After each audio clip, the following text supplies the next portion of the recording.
The room smells of pine and old carpet and the particular stillness that comes when a great many people have finally, after days of argument and exhilaration and exhaustion, agreed on something.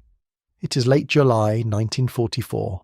Outside, the mountains of New Hampshire are blue-green in the long evening light, and the sun is taking its time going down, as it does in summer at this latitude, as if it too is reluctant to end the day.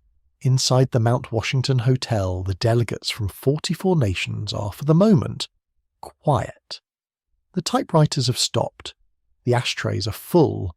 The dining room is beginning to fill with the sound of silverware and low conversation. And somewhere down the corridor, someone is playing a piano very softly, just for themselves, a tune without urgency or destination. You're here, in this corridor.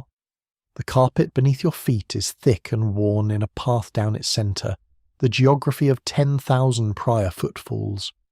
The wall sconces cast a warm amber light that turns the white plaster walls the colour of old paper. It is the kind of light that asks nothing of you, that requires no decisions, no alertness, no response. You have just witnessed something extraordinary, though you may not yet fully understand its dimensions. In 3 weeks of conversation and argument and late-night drafting, the nations gathered in this hotel have agreed, in principle, upon the shape of the world's financial future. They have decided how money will move between countries. They have created institutions that will stand for generations. They have answered, imperfectly and provisionally, and with all the limitations of human beings under enormous pressure, a question that had been destroying the world for 30 years. The question was simple to state, and almost impossibly difficult to answer. How do nations trade with one another, and trust one another, and maintain the stability of their currencies, without surrendering the sovereignty that allows them to protect their own people? This is the story of the answer they found, and of the world that made the question necessary, and of the two brilliant, deeply flawed, deeply human men who built the architecture of that answer, and of the 27 years the answer held, and the forces that gathered against it, and the Sunday night when a president sat in a mountain retreat and made a decision that undid in a single evening what 730 delegates had spent 3 weeks constructing. It is a long story. It moves slowly. That is as it should be. Settle in. Let the light in this corridor be enough. Let the piano down the hall be the only urgency there is. We begin before the hotel. We begin in the fog.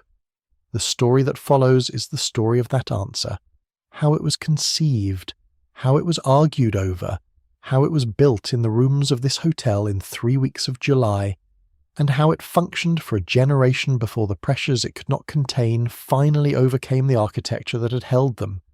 It is a story of ideas and of power, of two brilliant and difficult men, and the 44 nations they brought together, of golden ages and gold drains and Sunday nights when the world changed while most people were asleep. It is finally the story of money, of what money is and what it does, and what happens when the agreements that give it its meaning begin to come apart. You do not need to remember any of it. That is the mercy of these late-night tellings. They are not examinations. They are company in the quiet of the room for the last stretch of the day.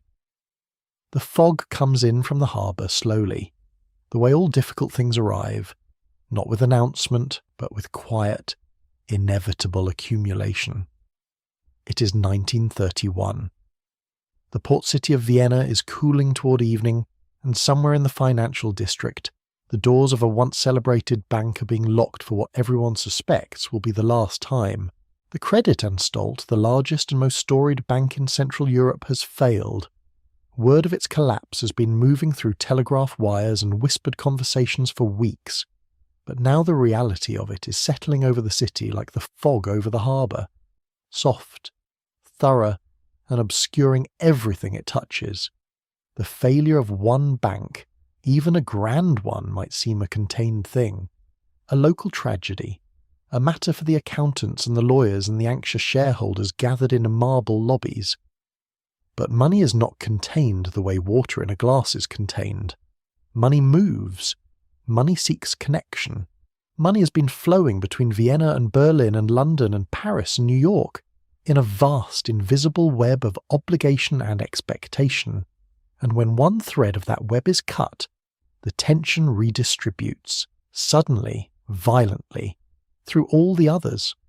By the summer of 1931, the Creditanstalt collapse had triggered a chain of bank failures that swept across Central Europe and then across the Channel into Britain itself. By September, Britain had done something that would have seemed unthinkable a decade earlier. It abandoned the gold standard. Sterling, that old and reliable currency of empire, the monetary spine of international trade for a century, was cut loose from its golden anchor and left adrift. You might pause here, in the quiet of this telling, and ask yourself what it truly meant to abandon gold. In a practical sense, it meant that a British pound was no longer a promise to deliver a fixed quantity of gold upon request. It meant that the exchange rate between sterling and every other currency on earth, exchange rates that traders and merchants and governments had relied upon as fixed stars, had become something else entirely. A question, a negotiation, a variable, and variables, when introduced into systems built upon certainty, have a way of multiplying. Within months, 25 countries had followed Britain off the gold standard. The currencies of the world, freed from their golden anchors, did not float peacefully into a new equilibrium. They lurched, they stumbled.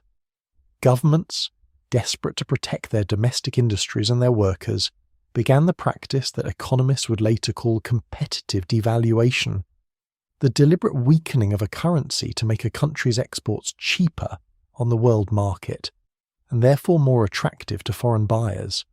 The logic of it, viewed from the perspective of a single nation, has a certain rough appeal. If you lower the value of your currency, your goods become less expensive to the rest of the world. Your factories hum, your workers have wages, your government collects taxes, but the rest of the world notices, and the rest of the world has governments too, and those governments have their own factories and their own workers, and so they devalue their currencies in response, and then the first country devalues again, and then the responses come again. Round after round after round, a slow and exhausting auction of national currencies, each country bidding itself downward in a race that could have no true winner. This was the world of the early 1930s. Not the dramatic collapse of a single day, but the long grinding unravelling of a system of international trust that had taken generations to construct.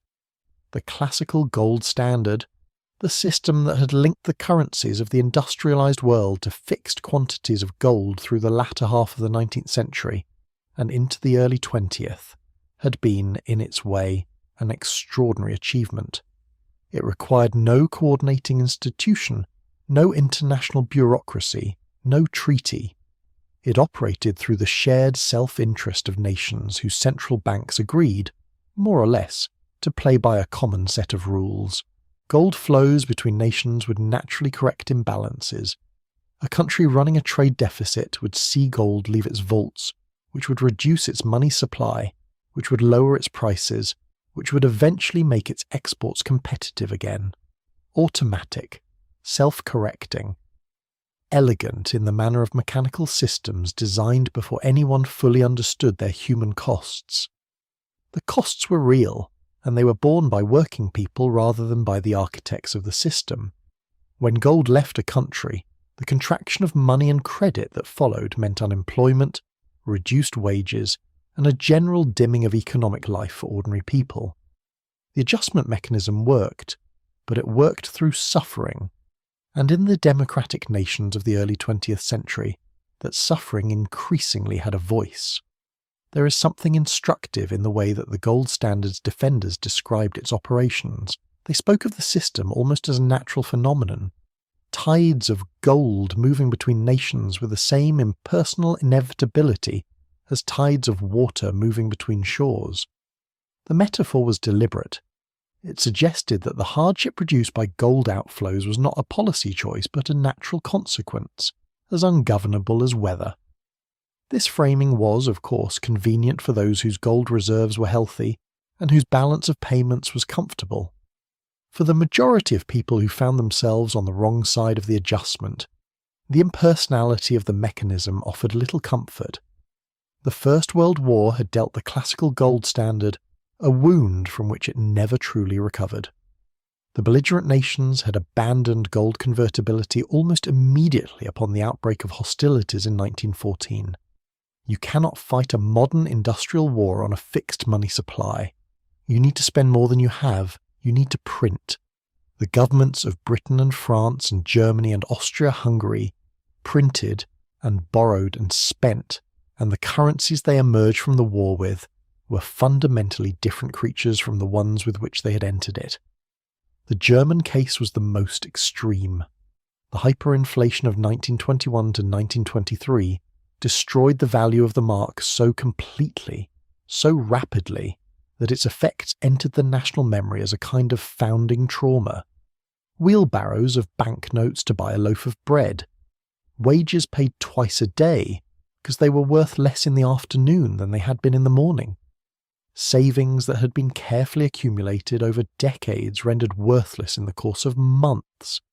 The people who lived through German hyperinflation did not forget it, and the institutional descendants of those people, the Bundesbank, the German monetary authorities of the post-war decades, carried that memory into every decision they made about inflation and monetary stability. The 1920s brought an attempted restoration of the pre-war order. Britain returned to the gold standard in 1925 at the old pre-war parity, a decision made largely for reasons of prestige. The conviction that sterling should mean what sterling had always meant, that the word of the British Empire on financial matters should be as good as gold in the most literal possible sense. John Maynard Keynes, that restless and penetrating mind, argued at the time that the return to the old parity was a mistake of the first order. The pound was overvalued. British exports would suffer. British workers would bear the adjustment. He was right, and the deflation and unemployment of the mid-1920s bore him out, though the policy was not reversed, and then came 1929. The collapse of American stock markets in October of that year is remembered now as a single event, a sudden rupture, but the reality of it was, as with all such things, more gradual and more complete.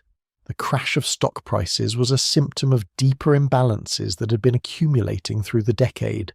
Easy credit, speculative excess, the distorted patterns of international debt and reparation payments left over from the peace settlements of 1919. As credit tightened in America, as banks failed across the United States in an epidemic that would eventually claim thousands of institutions, the deflationary pressure radiated outward. American lending to Europe, which had been sustaining the fragile recovery of the German economy in particular, contracted sharply. The interconnection of the world financial system, which had seemed like a strength in prosperity, became the mechanism of contagion in crisis.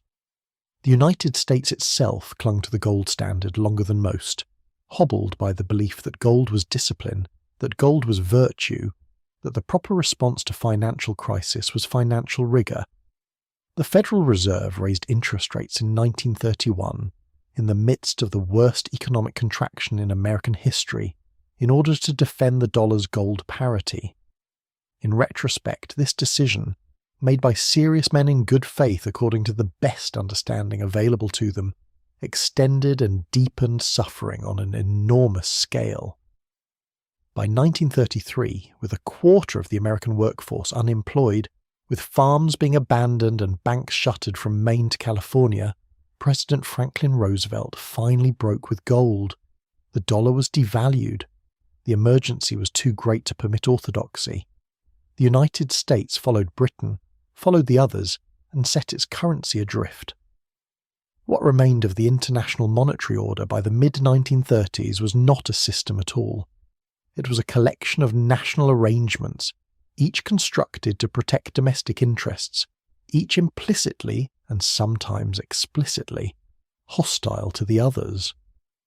The great trading nations of the world had retreated behind tariffs and currency controls. the volume of international trade contracted sharply. The interconnected prosperity of the pre-war world seemed, in that decade of fog and fear, like something that had been dreamed rather than lived. There were those who watched this unravelling with more than scholarly dismay.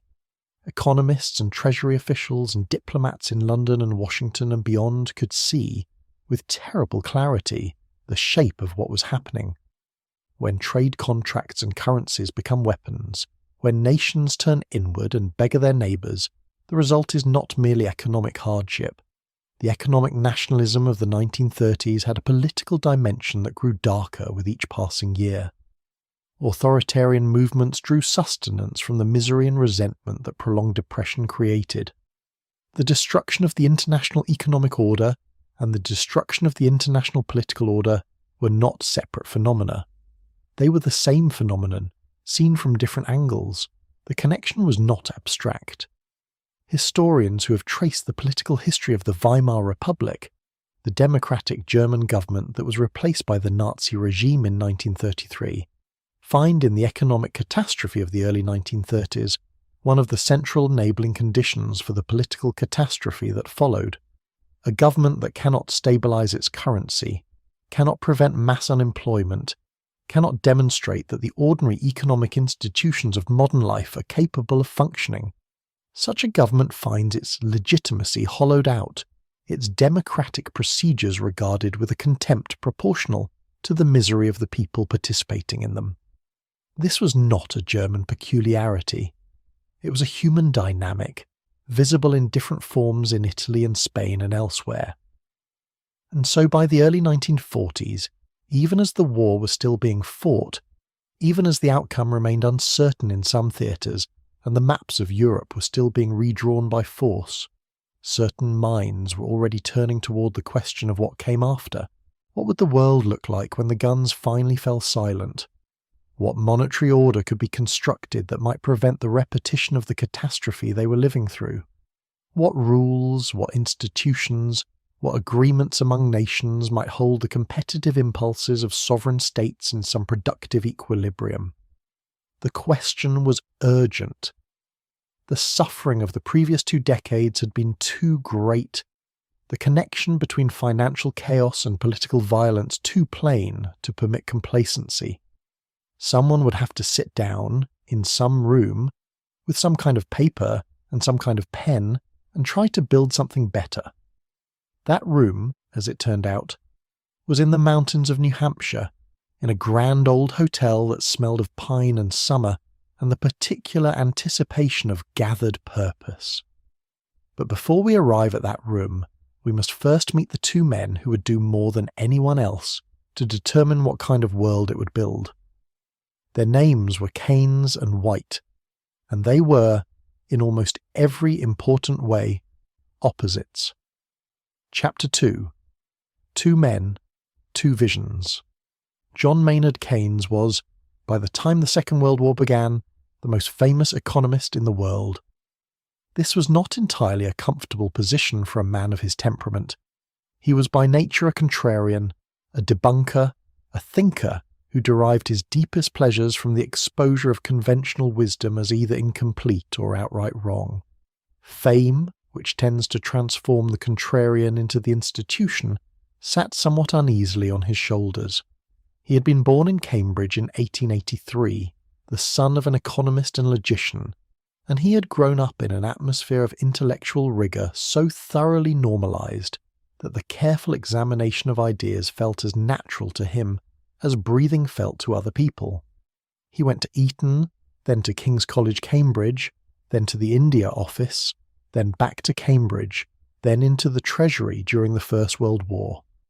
He had resigned from the British delegation to the Paris Peace Conference in 1919 in protest at the terms being imposed on Germany, and had then written a book about it, The Economic Consequences of the Peace, that was clear, devastating, and remarkably prescient. The reparations demanded of Germany, he argued, were too large to be paid and too punishing to be ignored. They would poison the peace. He was, as history confirmed, correct. By the 1930s, Keynes had become something rarer than a famous economist. a famous economist whose ideas were changing policy. His General Theory of Employment, Interest and Money, published in 1936, provided the intellectual framework for the argument that governments should spend rather than contract during economic downturns, that the instinct to cut and retrench during a depression was precisely the wrong instinct, that the economy left to its own devices in crisis would not find its equilibrium, but would instead spiral downward until some external force interrupted the descent. The General Theory was not an easy book. Its prose was dense, its logical structure sometimes tortuous, its departures from established economics embedded in layers of qualification that made it possible to read the book and understand it in ways that Keynes had not intended. The economist Paul Samuelson, who was a graduate student when the book appeared, described reading it as a kind of intellectual wrestling match from which he emerged bruised but transformed. A generation of economists had a similar experience. The book changed how they thought, even when they could not entirely say why. He was a man of remarkable appetites and wide-ranging passions. He collected art, an impressionist painting bought for a modest sum at a Paris auction, a Cézanne acquired during the disruptions of the First World War for what seemed, even at the time, an absurdly low price. He ran a theatre company. He was a member of the Bloomsbury Group, that loose constellation of writers and artists and thinkers whose influence on 20th century British culture is difficult to overstate. He invested, with some success, on behalf of King's College. He moved through the world with the particular confidence of a man who has been right about important things enough times to trust his own judgment, and who has also learned, which is rarer, from the times he was wrong. By 1944, Keynes was 60 years old and in poor health. His heart had been weakened by years of overwork and 2 bouts of serious illness. He would arrive at Bretton Woods, accompanied by his wife, the Russian ballerina Lydia Lopakova, who watched over his stamina with a mixture of devotion and barely concealed alarm. He would work extraordinary hours at the conference despite the protest of his doctors, because the thing they were doing seemed to him too important to be approached at anything less than full intensity. He died less than 2 years after the conference concluded, in April 1946, having given what was left of his health to the work of building the post-war financial order. Harry Dexter White was everything Keynes was not, in almost every dimension that mattered to the human impression a person makes. He had been born in Boston in 1892, the 7th child of Jewish Lithuanian immigrants. His childhood was one of modest means and considerable labour. His father ran a hardware business, and Harry worked in it. He did not attend a great school. He did not grow up in an atmosphere of normalised intellectual privilege. He earned his way into economics through persistence and genuine intellectual ability, completing a PhD at Harvard under the supervision of Frank Taussig, one of the leading trade economists of his generation. White was blunt where Keynes was elegant.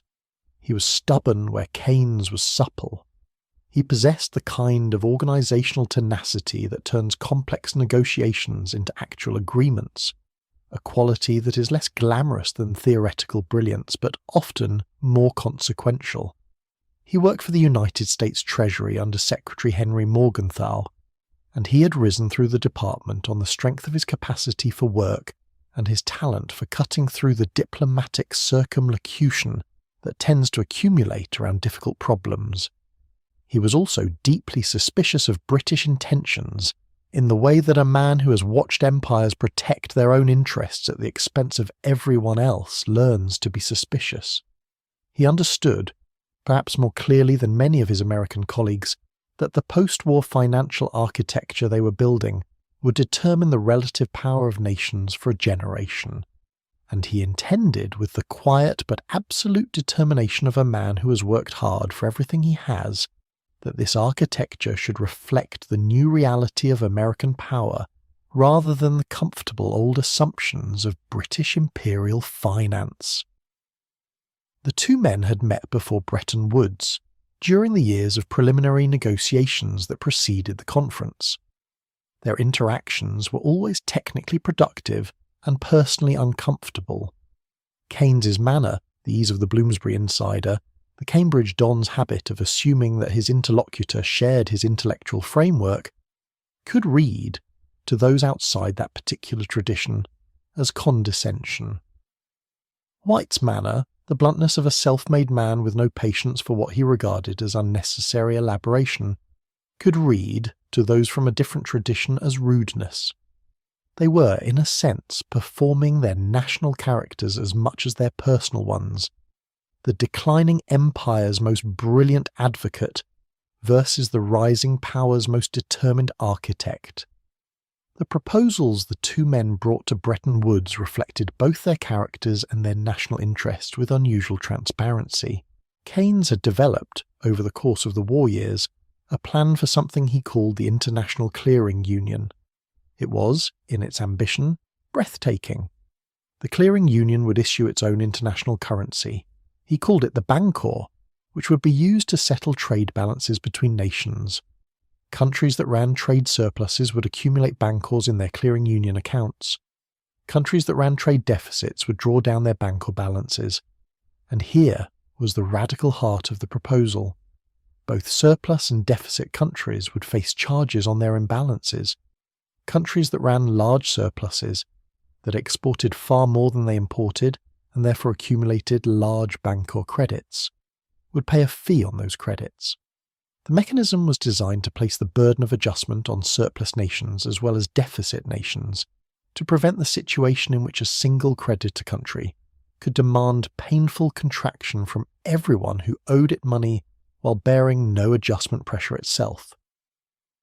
The country Keynes had in mind, though he was too diplomatic to say so directly, was the United States.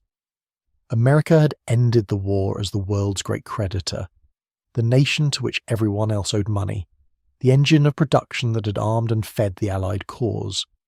Under the classical rules of international economics, this position of surplus nation supremacy meant that Britain and France and every other debtor country would have to deflate their economies and endure unemployment in order to pay their debts and balance their trade.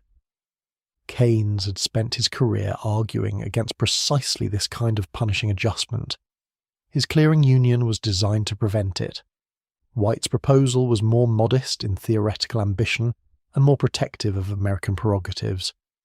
He proposed a stabilization fund, a pool of gold and currencies contributed by member nations, from which countries experiencing balance of payments difficulties could borrow. Exchange rates would be fixed, but could be adjusted in cases of fundamental disequilibrium with the approval of the fund's governing body. The dollar, backed by America's enormous gold reserves, would serve as the anchor of the system. Gold would be priced in dollars, other currencies would be priced in dollars, and the dollar would be convertible into gold at a fixed rate. The contrast between the two proposals was, at its core, a contrast between two visions of how international monetary systems should allocate their burdens. Keynes wanted a system in which the responsibility for maintaining balance was shared, in which surplus nations and deficit nations were both subject to discipline. White wanted a system in which the rules were clear and the primary burden of adjustment fell on countries that borrowed and spent beyond their means. His proposal was, in this sense, the more conventional and the more conservative. It was also the proposal of the nation that was going to be writing the checks. The negotiations between the British and American teams that preceded the formal conference at Bretton Woods were long, technically complex, and often personally tense. Keynes found White's manner abrasive. White found Keynes's theoretical elaborations a distraction from the practical work of reaching an agreement. There were moments when the two men simply could not be in the same room without the temperature dropping noticeably. And yet they needed each other. Keynes needed American money and American political will. White needed British prestige and the legitimacy that came from having the world's formerly dominant financial power endorse the new architecture. The agreement they eventually reached was a compromise, as all real agreements are, but it was a compromise that leaned heavily in one direction. The Bancor was abandoned. The clearing union was scaled back almost beyond recognition. The core of what became the Bretton Woods Agreement was much closer to White's vision. A dollar-centered system, anchored by gold, governed by an international institution that would have far less power than Keynes had envisioned, weighted in its governance toward the nations that contributed the most money, which meant, above all, the United States. The personal relationship between Keynes and White, viewed from the distance of 8 decades, reads as a kind of historical comedy of misrecognition. Each man thought he understood the other, and each was partially wrong. Keynes assumed that White's bluntness was primarily a matter of style, that beneath the brusqueness was an economist who shared the fundamentals of his analytical framework, and could be brought, through argument, to positions that served both countries' interests. White assumed that Keynes's theoretical elaborations were primarily a negotiating tactic, that the real objective was British advantage, dressed in the language of universal principle. Both assumptions had some truth to them, and both obscured as much as they revealed. What the historical record makes clear is that both men were committed, in their different ways, to the project of building a more stable international monetary order. The disagreements between them were real and consequential. The world that White's vision produced was genuinely different from the world that Keynes's vision would have produced. But they shared a foundational belief that the monetary chaos of the interwar period was not inevitable, that human institutions designed with sufficient care could constrain the worst impulses of national monetary policy, and that the cost of not trying was too high to contemplate. Keynes accepted this. He was too experienced a negotiator to pretend that the British had equivalent leverage to the Americans at this moment in history, and too honest an economist to believe that Britain's interests and the world's interests were perfectly aligned. He went back to his delegation and argued for the agreement they had reached, presenting it to sceptical British officials and parliamentarians with the force and eloquence that were his great professional gifts. Whether he believed, in the privacy of his own judgment, that they had gotten the best agreement available, or simply the best agreement possible, that is a distinction that the record does not clearly reveal. But he went to New Hampshire in the summer of 1944 to make it work. White went too, with his own blend of satisfaction and unease. The system he had designed would centre the world on the American dollar and American financial power. That was what he had sought. What he could not have fully anticipated was how the logic of that centering would, over time, create the conditions for the system's own collapse. The very success of the dollar would eventually become its vulnerability. But that was a problem for later. In July 1944, there was a conference to run. If you are drifting now, let yourself go. Subscribe, so the next story is waiting when you return. Sleep well. Chapter 3. The Mountain Hotel. The Mount Washington. Hotel opens to the White Mountains of New Hampshire like a great white ship riding at anchor, its red roof vivid against the dark pine slopes behind it, its long veranda facing south and east toward valleys that collect the morning light. It was built in 1902 by Joseph Stickney, a railroad and coal magnate who wanted a grand resort hotel in the presidential range, a place where people of wealth and leisure could escape the summer heat of the cities and find, in the cool, thin air of the mountains, some approximation of the rest that prosperity was supposed to purchase. You are standing on that veranda in the first days of July, 1944. The air is cool and smells of fir trees and the particular clean quality that high-altitude air has, as if the elevation has filtered it of everything extraneous. Below you the valley floor catches the afternoon sun. Above you the hotel rises in its Edwardian confidence, its white facade warm in the slanting light, its turrets and dormers suggesting a world in which elegance was the natural form of human arrangement. The hotel had been declining for years before the government selected it for the conference. The Depression had not been kind to grand resort hotels. By the time the delegates arrived in the summer of 1944, the carpets were showing their age and the plumbing was unreliable, and the staff had to be supplemented with wartime volunteers who had never worked in a hotel before. but the bones of the place were magnificent. High-ceilinged ballrooms, a Spanish-style lobby with hand-painted murals, windows that framed the mountains like expensive paintings. The selection of this particular hotel in this particular mountain valley was not entirely accidental. The government had wanted a location remote enough to minimize distraction and disruption, but accessible enough by railway to allow delegates from 44 nations to arrive without undue hardship. The Mount Washington Hotel, served by a branch of the Boston and Maine Railroad, satisfied both requirements. It could house the entire delegation under a single roof, which simplified the logistics of a conference that was conducting simultaneous negotiations on multiple tracks. And its size and grandeur gave the proceedings a physical setting commensurate with their ambition, a place that communicated simply by existing in the form it did, that what was happening within it mattered. The 730 delegates who arrived in the first days of July came from 44 allied nations.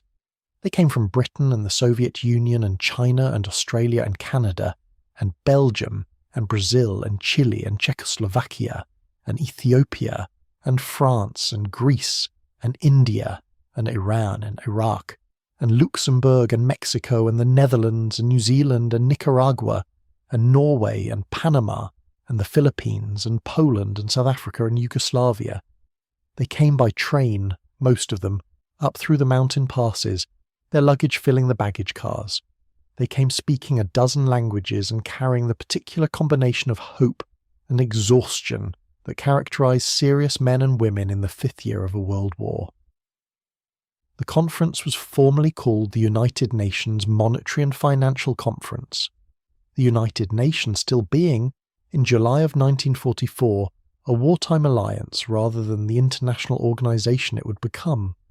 Its purpose, as stated in the official documentation, was to formulate definite proposals for an international monetary fund and possibly a bank for reconstruction and development. The phrasing was careful and modest, as official phrasing tends to be. The actual ambition was considerably larger. The logistical challenges were formidable. 730 people needed to be housed, fed, and provided with working space. The conference was divided into 3 main commissions and numerous committees and subcommittees, each working on a different aspect of the proposed institutions. Commission Hawaii, under Keynes's chairmanship, worked on the International Monetary Fund. Commission 2, under White's chairmanship, worked on the World Bank. Commission the Threed worked on other means of international financial cooperation. The simultaneous proceedings meant that delegates were constantly moving between rooms, between languages, between levels of technical complexity. The working days were long. They began early and ended late, often bleeding into working dinners and then into informal conversations that continued well past midnight, in hotel rooms and on the veranda, and in the long hallways where the carpet remembered the footfalls of 1,000 prior guests. The air conditioning was inadequate. The mountain summer was warmer than expected. Some delegates worked in their shirt sleeves. Some worked in formal dress, regardless of the temperature, a matter of national dignity. The translation challenge was one that deserved more attention than it typically received in later accounts of the conference. The technical language of international monetary economics was, even in English, not always intuitive. Concepts like fundamental disequilibrium, or scarce currency clauses, or tranche positions in a stabilization fund had precise technical meanings that were not always easily rendered in French or Russian or Chinese.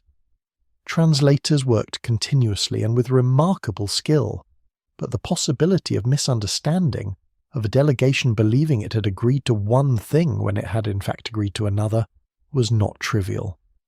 The conference staff maintained a small army of technical experts whose job was to ensure that the translated versions of the draft agreements were equivalent in meaning, not merely in words. Keynes worked at a pace that alarmed his wife and his doctors. He chaired Commission 1 with a combination of intellectual authority and diplomatic skill that was genuinely impressive, particularly given that the British position in the negotiations was far weaker than the American position, and that any objective assessment of the power dynamics in the room would have suggested outcomes far less favourable to British interest than those Keynes managed to achieve. He was operating on charm and argument, and the accumulated prestige of a career spent being visibly right about important things. The Soviet delegation was large and technically competent, but politically cautious in ways that reflected the deep suspicion with which the Stalin government viewed international institutions as potential instruments of Western power. The Soviets participated actively enough to maintain their seat at the table and their claim to influence in the post-war order, but they never ratified the Bretton Woods agreements, never joined the IMF or World Bank, and built their own separate monetary sphere in Eastern Europe after the war. Their presence at the Mount Washington Hotel was, in retrospect, more a marker of wartime alliance than of genuine commitment to the post-war financial architecture being constructed. The Chinese delegation was large and engaged and represented a China that would cease to exist within 5 years, as the nationalist government of Chiang Kai-shek gave way to Mao Zedong's communist revolution. The China that signed the Bretton Woods agreements was not the China that would eventually join the institutions those agreements created. History, as always, was moving beneath the floorboards of the present. The evenings at the Mount Washington Hotel had a quality that several delegates later tried to describe and found difficult to capture precisely. There was something about the combination of circumstances, the mountains, the summer, the sense of historic purpose, the relief of being together in a grand building after years of wartime separation, that gave the social events of the conference an unusual warmth. Delegates who had only corresponded by telegram found themselves sharing meals and taking walks in the grounds and discovering that the human beings behind the official communications were often more interesting and more reasonable than the official positions those communications contained. The hotel ballroom hosted a concert one evening, and another evening a square dance that several European delegates approached with the anthropological curiosity of people encountering an unfamiliar but evidently sincere cultural tradition. The dining room served meals that were, by wartime standards, remarkable.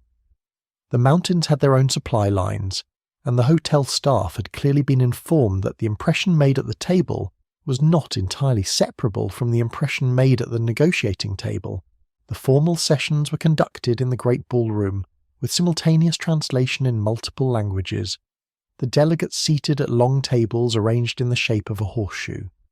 The discussions were often highly technical.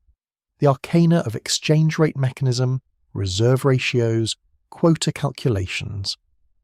And the translators worked continuously to render these technicalities in languages that sometimes lacked precise equivalents for the concepts being discussed. The draft agreements that emerged from the committees were circulated and revised and circulated again, in the manner of documents that many people are trying simultaneously to improve and to bend toward their own interests. Positions shifted. Language was found that each delegation could represent to its government as a satisfactory outcome. The compromises accumulated, each one slightly blurring the sharp edges of the original proposals, until what emerged from the process was something that satisfied no one completely and most people adequately, which is in international negotiations approximately the definition of success. On the final day of the conference, July 22nd, 1944, the delegates signed the Articles of Agreement that would establish the International Monetary Fund and the International Bank for Reconstruction and Development. The signing ceremony was, by several accounts, quietly moving.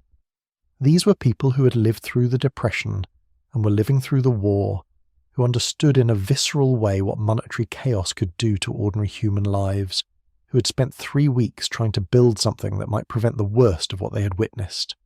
Keynes addressed the closing plenary session. His words were characteristically elegant and characteristically free of the false optimism that tends to infect such occasions.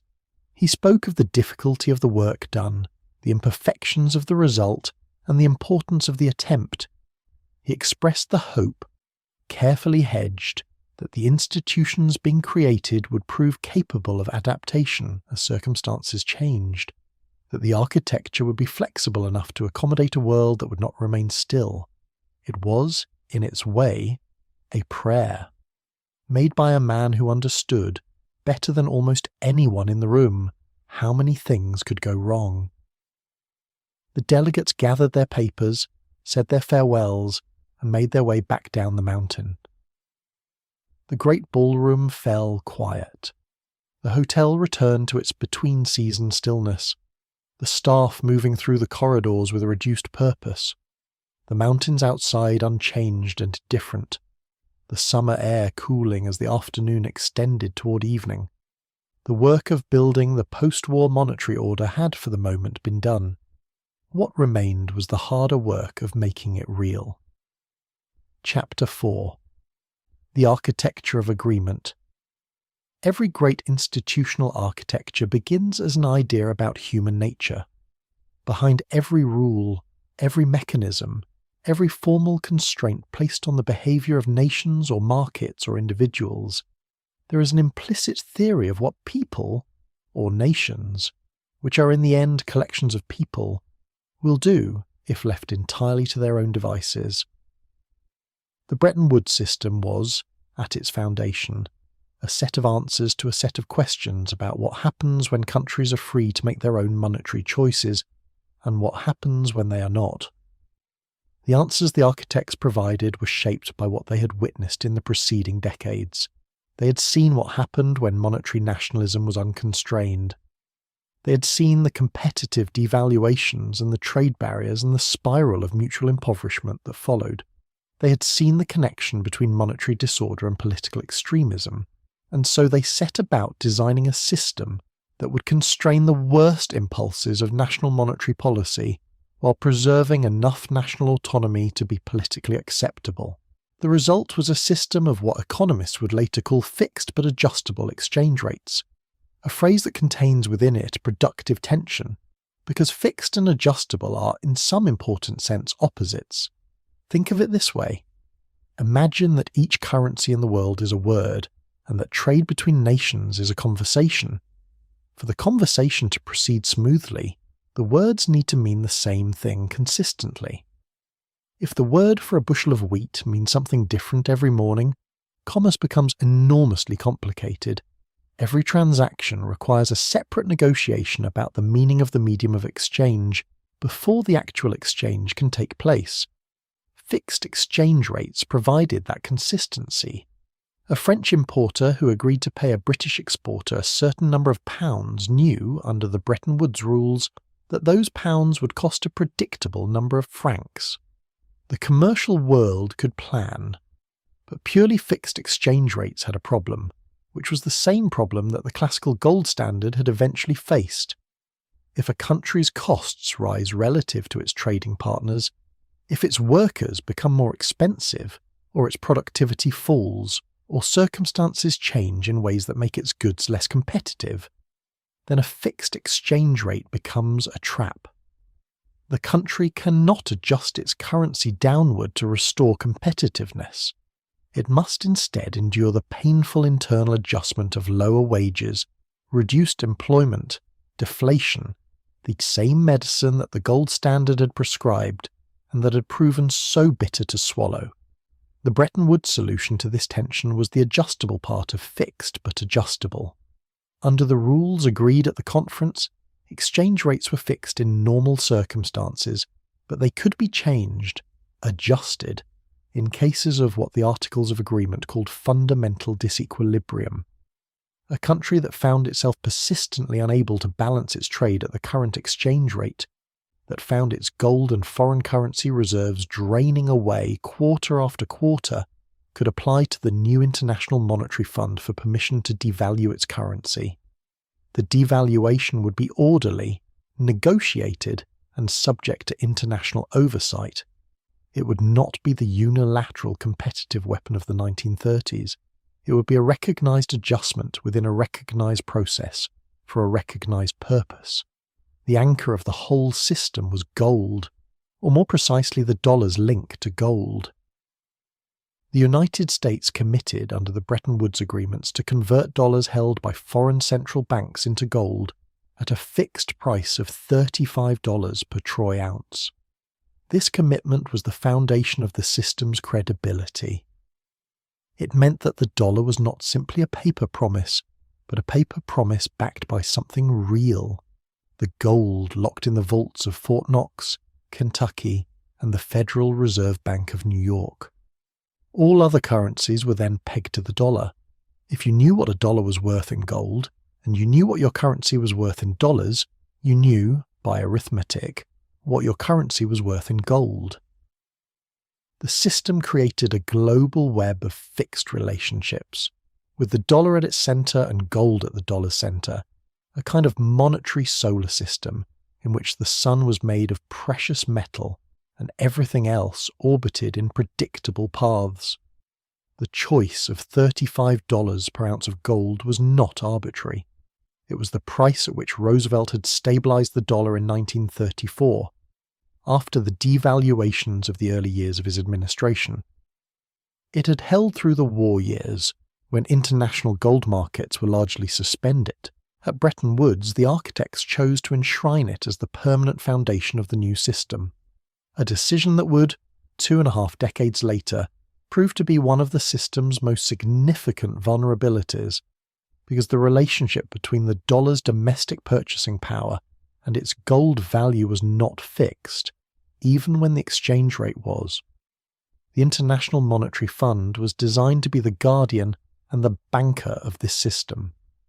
Member nations were required to contribute to the fund a quota of gold and currency. The size of the quota determined by a formula that took into account national income, trade volume, and gold and dollar reserves. From these contributions, the fund assembled a pool of resources that it could lend to member countries experiencing balance of payments difficulties, countries whose foreign currency reserves were declining, whose currencies were under pressure, who needed time and resources to make the adjustments that would restore balance without resorting to the sharp and destabilizing unilateral actions of the 1930s. The governance of the fund reflected the distribution of power in 1944 with some clarity. Voting rights were roughly proportional to quotas, and quotas were roughly proportional to economic size, which meant that the United States had considerably more influence in fund decisions than any other country. Britain came second, which gave Keynes some consolation. The structure was not democratic in the one nation, one vote sense, but the Bretton Woods architects would have argued that an institution that could only act with the consent of its smallest members would be an institution paralysed by perpetual disagreement. The architecture reflected the belief that effectiveness required that the largest stakeholders have the largest voice. The International Bank for Reconstruction and Development, the institution we now call the World Bank, though it was not called that initially, had a different purpose and a different character. Where the fund was designed to provide short-term balance of payment support to help countries weather temporary difficulties, the bank was designed to provide long-term financing for the reconstruction of war-damaged economies and the development of economies that lacked the domestic capital to invest in their own growth. The bank would raise money by borrowing on international capital markets, issuing bonds that investors around the world could purchase, and use the proceeds to make loans to member governments for specific development projects: roads, power plants, irrigation systems, port facilities, the physical infrastructure of a functioning economy. The bank's credit rating would be underwritten by guarantees from member governments, which meant that it could borrow at lower interest rates than the governments of many developing countries could achieve on their own, and pass on the benefit of those lower rates to borrowers. In practice, in the immediate post-war years, the bank's most important function was the reconstruction of Western Europe, lending to France and the Netherlands and other war-damaged countries for the rebuilding of physical infrastructure. This function was eventually largely superseded by the American Marshall Plan, which provided aid on a scale the bank could not match. Over time, the bank's focus shifted increasingly toward the developing world, toward the countries of Asia and Africa and Latin America that had not been destroyed by the war, but that lacked the capital to build the foundations of modern economies. The architects of Bretton Woods built into their design a deliberate mechanism for gradual change. The Articles of Agreement allowed for the amendment of exchange rate parities with the consent of the fund, and for periodic reviews of the overall system. The intention was that the system would evolve as circumstances changed, that it was not a permanent and immutable structure, but a living arrangement, subject to revision as the world it was designed to govern continued to develop. This provision for adaptability was, in hindsight, both wise and insufficient. Wise, because the architects understood that no design for a complex human institution could anticipate all the circumstances that would arise. Insufficient, because the political mechanisms for change within the Bretton Woods system proved, in practice, too cumbersome to respond to the pace at which those circumstances were actually changing. The system could, in theory, adjust. In practice, the adjustments were slow, contentious, and always somewhat behind the curve of events. The system that emerged from Bretton Woods was, in the language of architecture, a structural solution. It addressed the problem it was designed to address, the competitive monetary nationalism of the interwar period, by imposing rules and creating institutions that would monitor compliance with those rules and provide resources to countries that found themselves unable to maintain the required stability without help. What it could not address, because no architecture can fully address the physics of time, were the ways in which the world would change after 1944. The architects designed a system for a particular set of circumstances, a world in which the United States held most of the world's gold, in which the dollar was unambiguously the strongest currency, in which international trade was growing from a low base, and the main challenge was persuading countries to open their markets rather than containing the consequences of markets already wide open. They could not design for the world of 1960 or 1965 or 1970, in which American gold reserves had declined, in which European and Japanese economies had recovered and grown into genuine competitors, in which the volume of international capital flows had expanded far beyond anything the original architects had anticipated.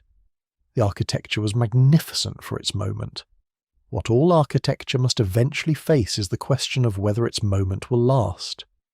In the summer of 1944, that question lay in the future, distant enough to be invisible from the veranda of the Mount Washington Hotel. The delegates had built something. They had built it as carefully as they could, under the constraints of their time and their knowledge, and the distribution of power among nations. They went home, and the work of actually operating the system they had designed began. It would take years for the full structure to come into being. But when it did, it would preside over an era of economic expansion that the world had never seen before, a generation of growth and stability that would later be remembered as something close to a golden age. And that golden age, like all golden ages, would carry within it the conditions of its own ending. Chapter 5.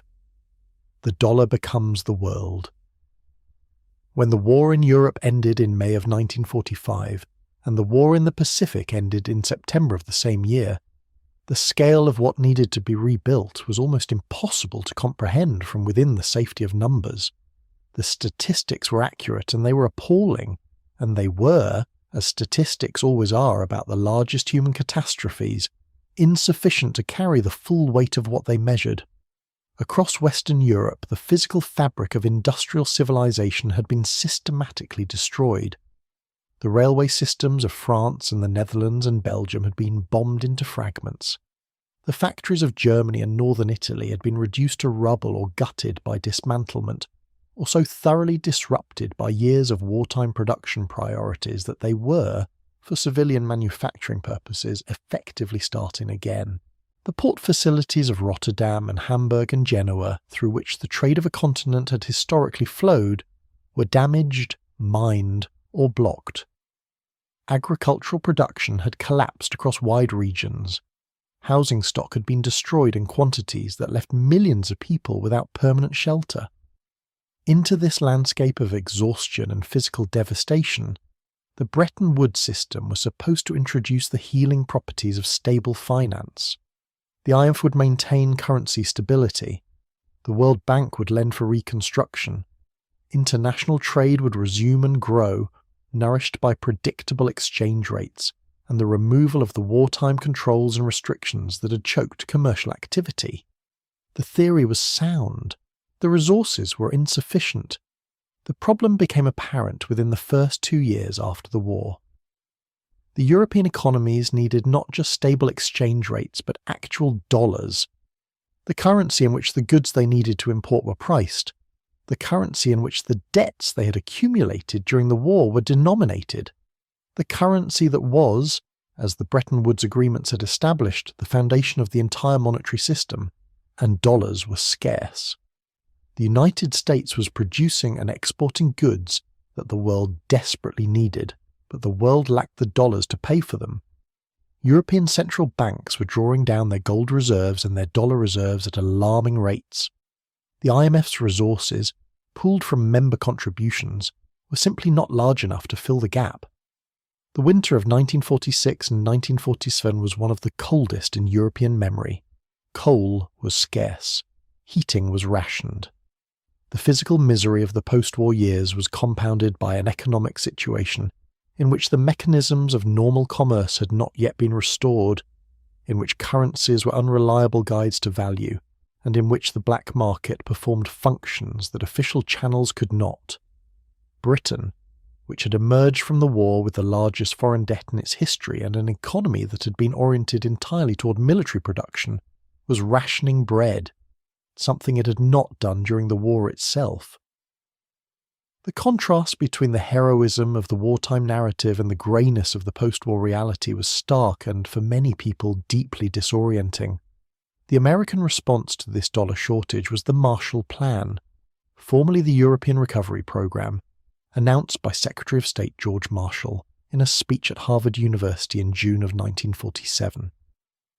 Over the 4 years of its operation from 1948 to 1952, the Marshall Plan directed approximately $13 billion in American aid to Western European countries, grants, not loans, in the main, provided without the conditionality of the IMF and without the requirement of repayment.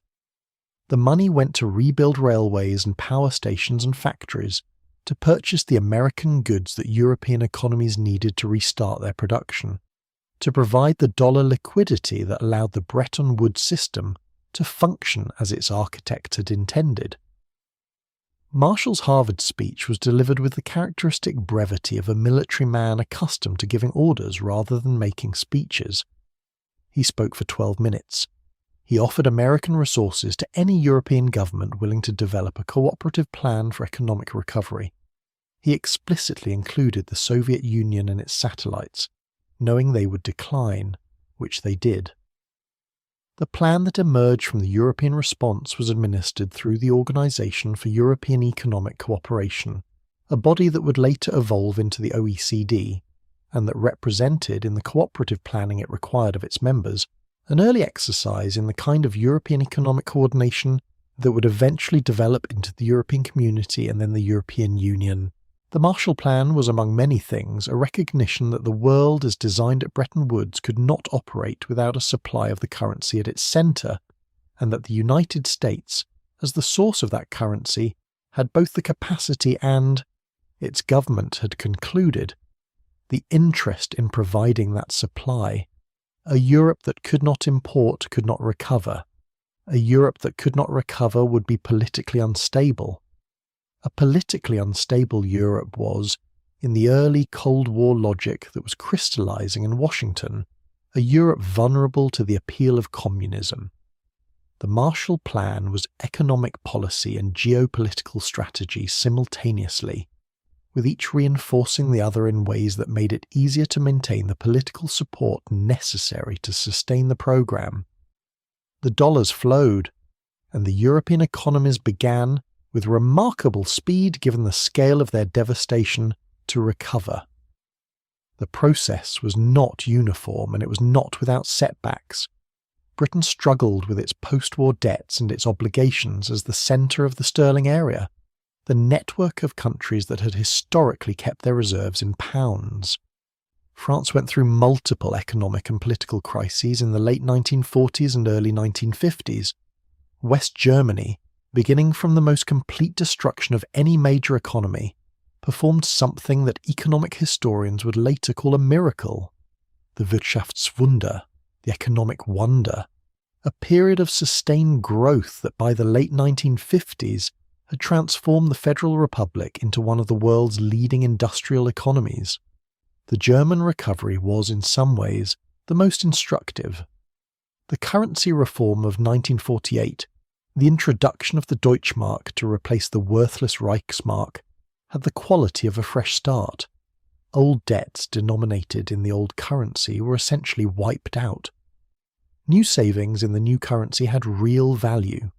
The psychological as well as the economic effect of stable money after years of inflation and uncertainty was significant.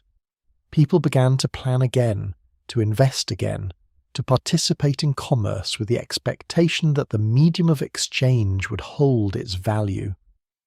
The economist Ludwig Erhard, who served as the economics minister, responsible for the currency reform and the subsequent liberalization of German markets, argued that sound money and market freedom were the twin foundations of prosperity.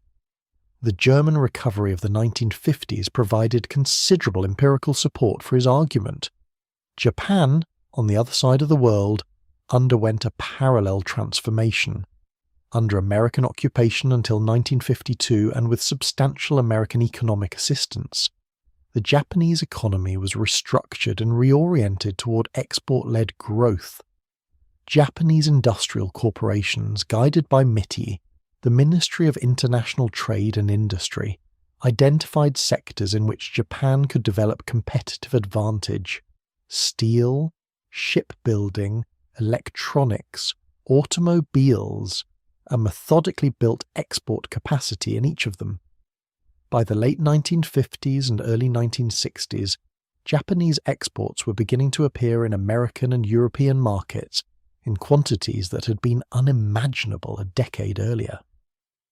The Bretton Woods System reached something close to its designed operating state in 1958, when the major European currencies became fully convertible for current account transactions. Before 1958, European governments had maintained various controls on currency conversion that limited the system's functioning. After 1958, a holder of French francs or German Deutschmarks or Italian lire could convert them into dollars or other currencies for the purposes of international trade, and the exchange rates at which those conversions took place were maintained within the narrow bands prescribed by the Bretton Woods agreements. The decade that followed was, in the terms that economic historians use to describe periods of unusual prosperity, remarkable. Western Europe and Japan grew at rates that seemed, by historical comparison, almost implausibly fast. Trade volumes expanded. Living standards rose across wide populations in ways that extended well beyond the experience of previous industrial expansions. The economic historian Barry Eichengreen has described the period from the late 1940s to the late 1960s as the golden age of capitalism, a phrase that carries within it the acknowledgement that such ages are temporary, that gold does not hold its luster indefinitely. The dollar stood at the centre of this expansion, performing a function that no currency had ever previously been asked to perform on quite this scale. It was the medium of international trade, the currency in which oil and copper and wheat and manufactured goods were priced on international markets. It was the reserve currency, the asset that central banks around the world held in their vaults as a store of value and a buffer against external shocks. It was the investment currency, the denomination in which international capital flows moved between countries. It was, in the words of the French economist, who would later coin the phrase, the exorbitant privilege, a currency that everyone needed and only one country could create. For ordinary Americans in the 1950s and early 1960s, the dollar's international role was mostly invisible. The price stability and economic growth of those years seemed simply the natural condition of a prosperous country in a recovering world. There was no particular consciousness of the extent to which American financial policy was simultaneously domestic economic management and global monetary provision. The Federal Reserve set interest rates with reference to American economic conditions, inflation, employment, growth, and the effects of those decisions rippled through a world monetary system that was organized around the dollar without the Fed being required to think of itself as the world's central bank. This invisibility was, in its way, a luxury, one of the benefits of holding the reserve currency. American policymakers could focus on domestic objectives. They did not need to hold large reserves of foreign currencies or gold in order to maintain their exchange rate. If their balance of payments moved into deficit, if Americans were spending more abroad than foreigners were spending in America, they could simply finance the deficit by issuing more of the currency that the world was obliged to hold anyway. Other countries, when they ran deficits, needed to find foreign exchange to defend their currencies. America needed only to print more of the world's favourite money. It was a remarkable position to be in, and like many remarkable positions, it contained within it the mechanisms of its own eventual undoing. The European economies that recovered and grew in the 1950s began to accumulate dollars in their central bank reserves. This was, from the perspective of system design, exactly how things were supposed to work. The world needed dollars, America provided dollars, the dollars flowed outward and eventually settled in foreign reserve accounts as the savings of a world that trusted the American commitment to convert those dollars into gold at $35 an ounce. The dollar was as good as gold. Everyone knew that. The guarantee was backed by the largest gold reserve in the world, sitting in the vaults of Fort Knox, and by the unquestioned industrial and financial primacy of the most powerful nation on earth. The question, the quiet, academic, mostly unheard question that a Belgian economist named Robert Triffin was beginning to ask in his seminars at Yale, was how long that primacy could last, and what would happen to the system if it did not. Chapter 6. The Exorbitant Privilege. Robert Triffin was a small, precise man who taught international economics at Yale University, and who had, by 1959, identified a problem at the heart of the Bretton Woods System that its architects had either not seen or had chosen not to dwell upon.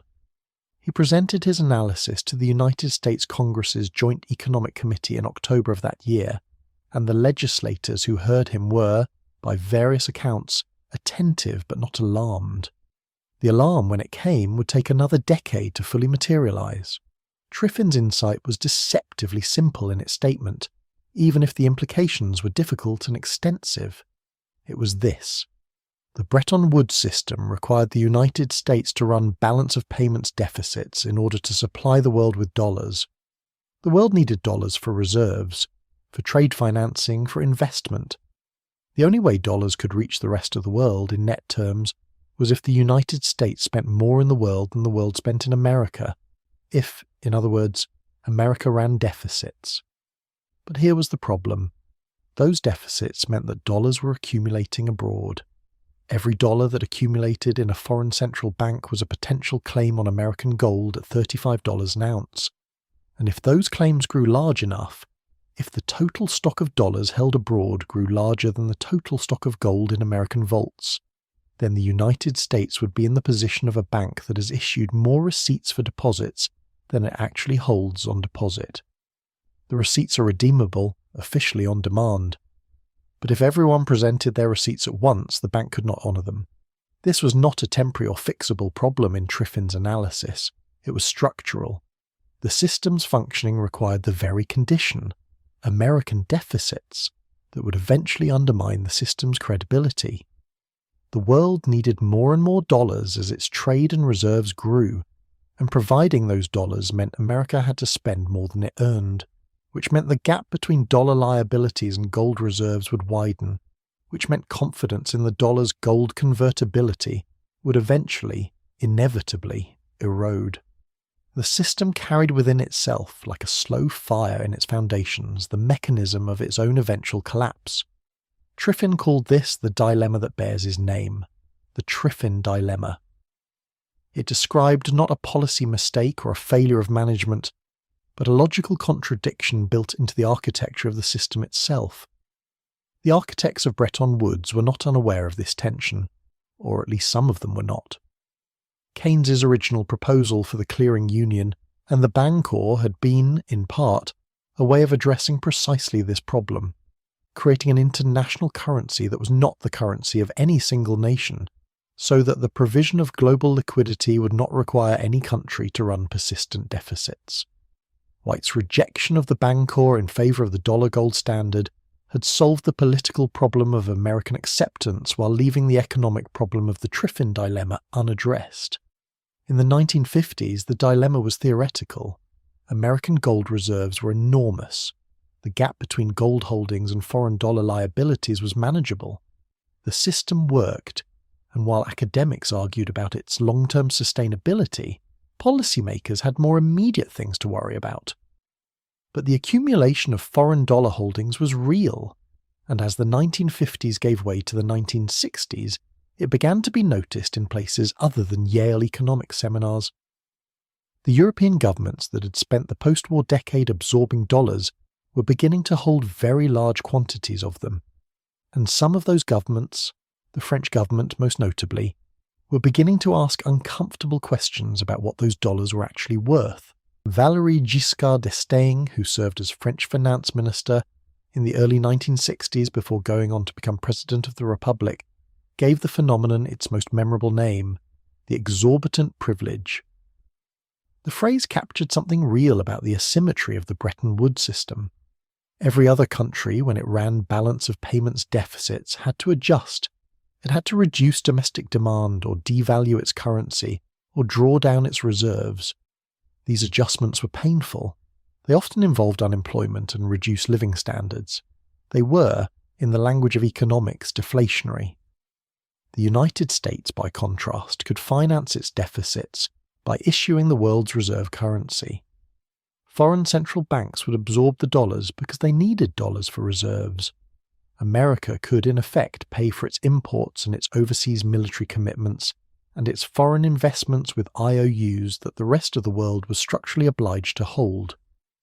The international monetary system, as Giscard d'Estaing saw it, was extracting a subsidy from the rest of the world and channeling it to the United States, a subsidy that the United States had never asked for explicitly, and that the rest of the world had never agreed to pay explicitly, but that was embedded in the architecture that the United States had been primarily responsible for designing.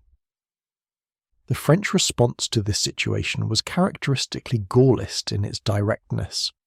France, under Charles de Gaulle, began systematically converting its dollar reserves into gold. Every quarter, French officials would present dollars to the United States Treasury and request the gold that the Bretton Woods agreements promised. The Treasury paid. It had agreed to pay. But the payments accelerated the drain of gold from American vaults that the Triffin dilemma predicted and the gold drain statistics confirmed. De Gaulle himself made the French position explicit in a press conference in February 1965, calling for a return to the gold standard and an end to the dollar's privileged position. His argument was framed in terms of equity and sovereignty. No single nation should have the power to pay its international debts in its own currency. But it was also, beneath the rhetorical flourishes, a recognition that France's substantial dollar reserves were claims on a gold stock that was shrinking, and that the credibility of those claims was not permanent. The de Gaulle press conference was a remarkable moment in the history of post-war finance. Here was the leader of a major Allied power, a country that owed its liberation, at least in part, to American military and economic resources, publicly challenging the monetary arrangements that America had constructed and that America regarded as foundational to the post-war order. The challenge was made calmly, in the manner of a man who has thought carefully about what he is saying and is prepared to accept the consequences of saying it. It was, in its way, a measure of how far the balance of power had shifted since 1944, when the French delegation at Bretton Woods had accepted American leadership as the only realistic option. The American response to the French gold conversions and to the broader gold drain was a series of measures that tried to address the symptoms without being able to fully address the underlying structural problem. The Kennedy administration introduced the interest equalization tax in 1963, designed to make it more expensive for foreigners to borrow in American capital markets, which would reduce the outflow of dollars. The Johnson administration introduced voluntary guidelines on foreign investment by American corporations, later made mandatory. The Federal Reserve and Treasury created the ruse of bonds, Treasury securities denominated in foreign currencies, which foreign central banks could hold instead of converting to gold. These measures slowed the drain. They did not stop it.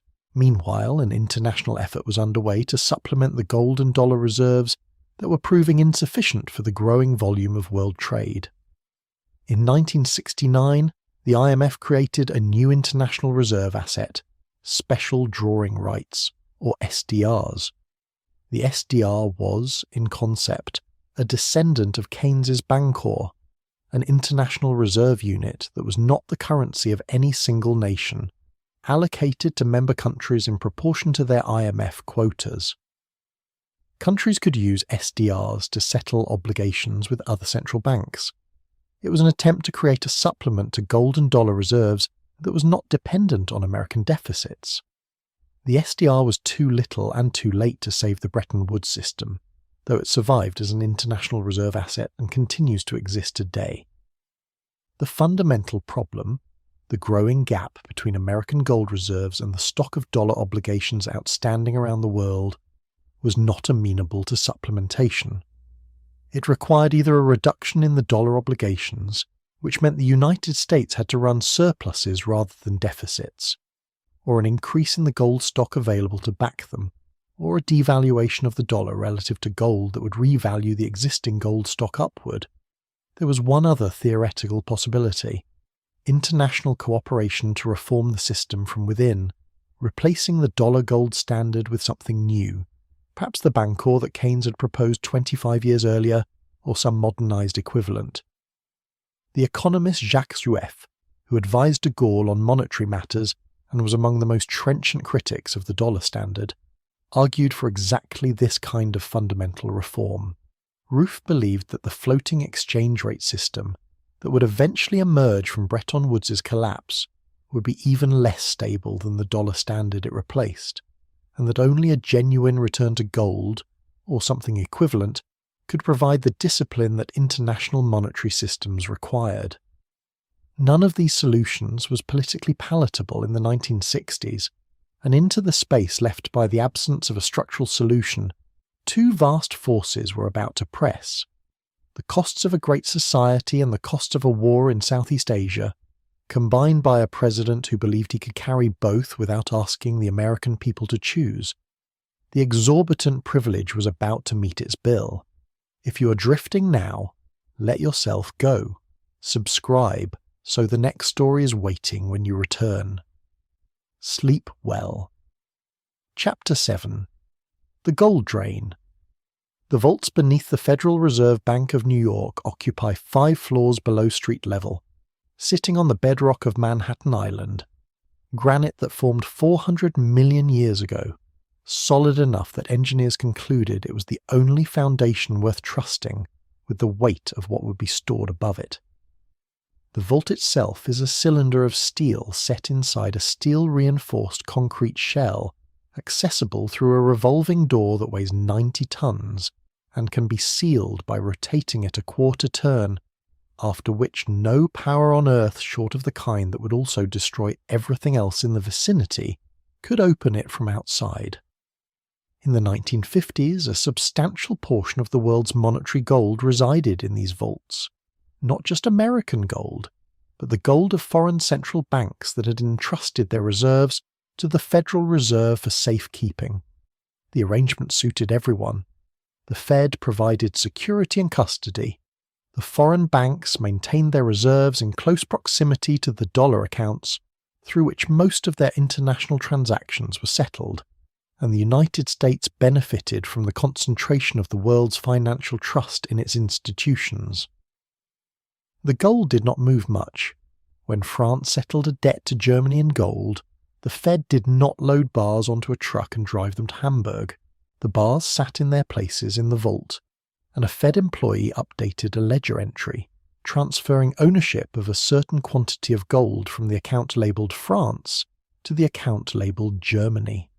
The physical gold remained in Manhattan. The accounting changed. The world's monetary gold lived in large part as bookkeeping on the ledgers of an institution in Lower New York.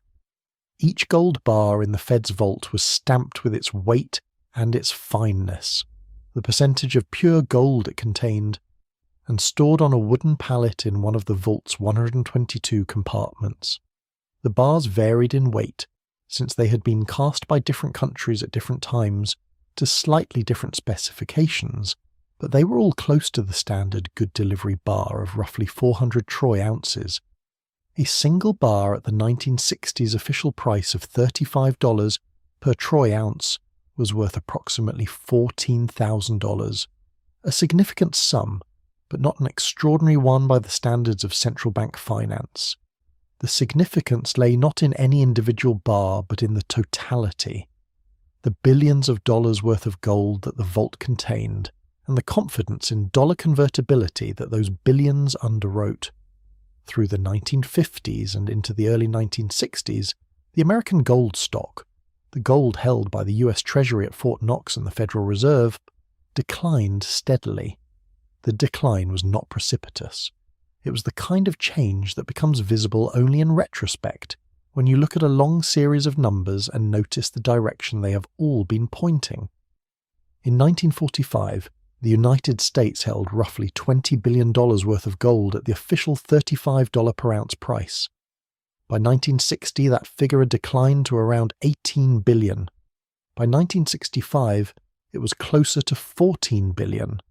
By 1968, it was approaching $11 billion. The direction was clear.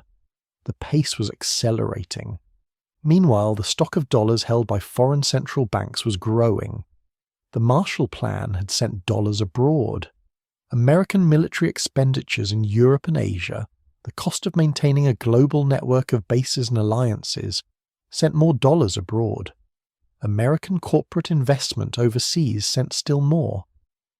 And the trade deficit, which had not always existed but which became persistent through the 1960s as European and Japanese industrial competitiveness recovered and grew, added further dollars to the pool accumulating in foreign hands.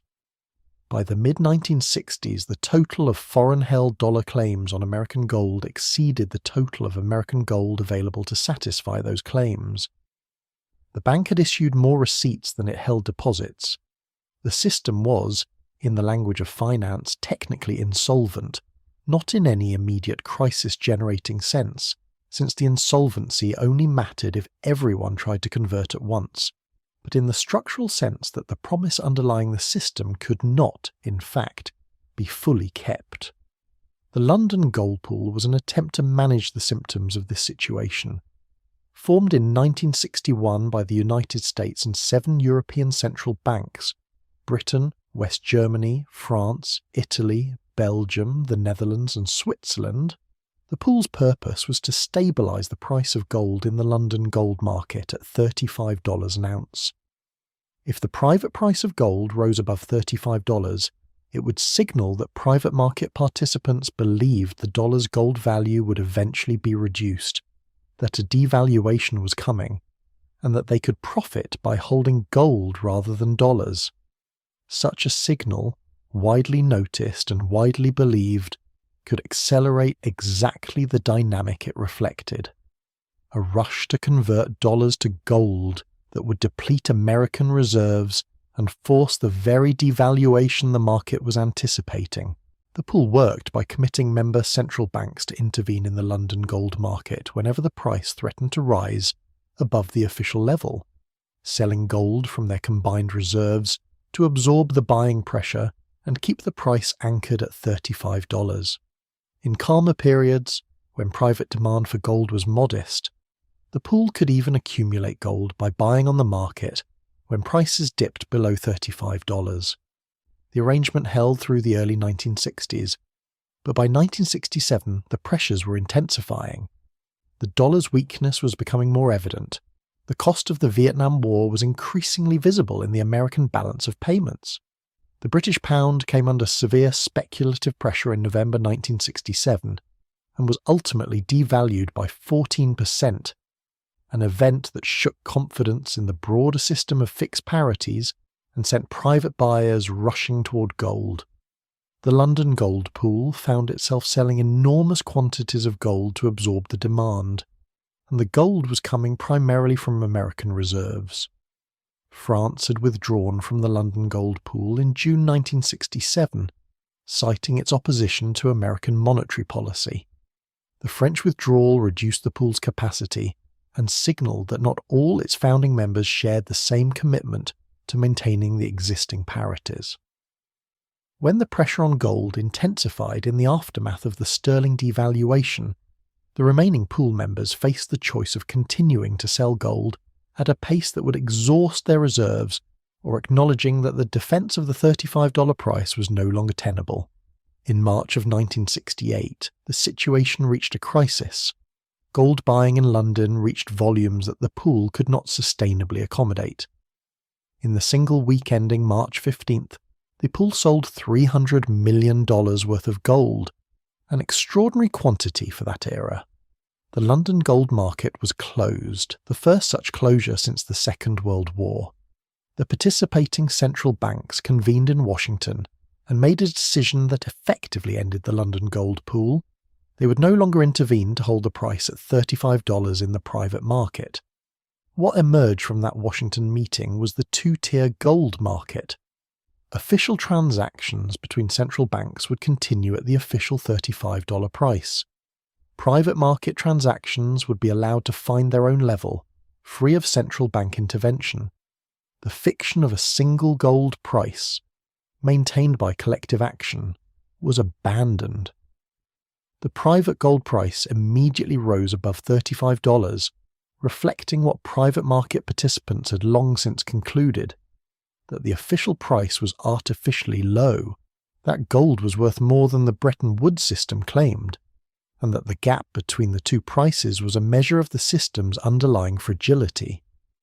The two-tier market was understood by most serious observers to be a temporary arrangement. It had stabilised an immediate crisis, but it had done so by visibly acknowledging that the private market disagreed with the official monetary order. The question was no longer whether the system would change, but when and in what form the change would take. American gold reserves continued to decline. By 1971 they had fallen to around $10 billion at the official price, less than half of what they had been in 1945, and covering a much smaller fraction of outstanding dollar liabilities than they had then. The arithmetic of the Triffin dilemma had played out with the slow inevitability that Triffin had described 12 years earlier in his congressional testimony. What had changed in those 12 years was not the arithmetic, but the context in which the arithmetic was operating. The Vietnam War had been escalating since 1965. The Great Society programs, Medicare, Medicaid, the broad expansion of social spending, had been enacted in 1965 and 1966. Both were being financed not through taxation sufficient to cover their costs, but through borrowing and monetary expansion. The dollars being created to fund these programs were flowing into the economy, fueling inflation, and flowing, via the trade deficit, into the foreign reserve accounts where they added to the pile of claims on American gold. The American economy was not managing its monetary affairs in a way consistent with the maintenance of the Bretton Woods System. The system required the United States to maintain price stability and a sustainable balance of payments. The domestic policy choices of the late 1960s were inconsistent with both. Something would have to give. The foreign central banks holding dollars watched the declining gold reserves and the rising inflation with gathering unease. Some of them converted dollars to gold through the official channel, increasing the pressure on American reserves. The West German Bundesbank, trying to avoid importing American inflation through the fixed exchange rate, revalued the Deutschmark upward in 1969, a unilateral act that demonstrated the strains the fixed-rate system was under. By the summer of 1971, the situation had become untenable. in ways that were visible to anyone paying attention. The question that remained was who would make the decisive move, and when, and with what consequences for the system that had governed the world's monetary affairs for a quarter century. Chapter 8. The Weight of Vietnam. Lyndon Baines Johnson came to the presidency in November 1963 in the wake of an assassination, and he carried into the Oval Office both the outsized ambitions of a man who had spent his entire adult life working toward that room and the particular vulnerability of a man who arrived there by accident. He wanted to be the greatest domestic president since Franklin Roosevelt.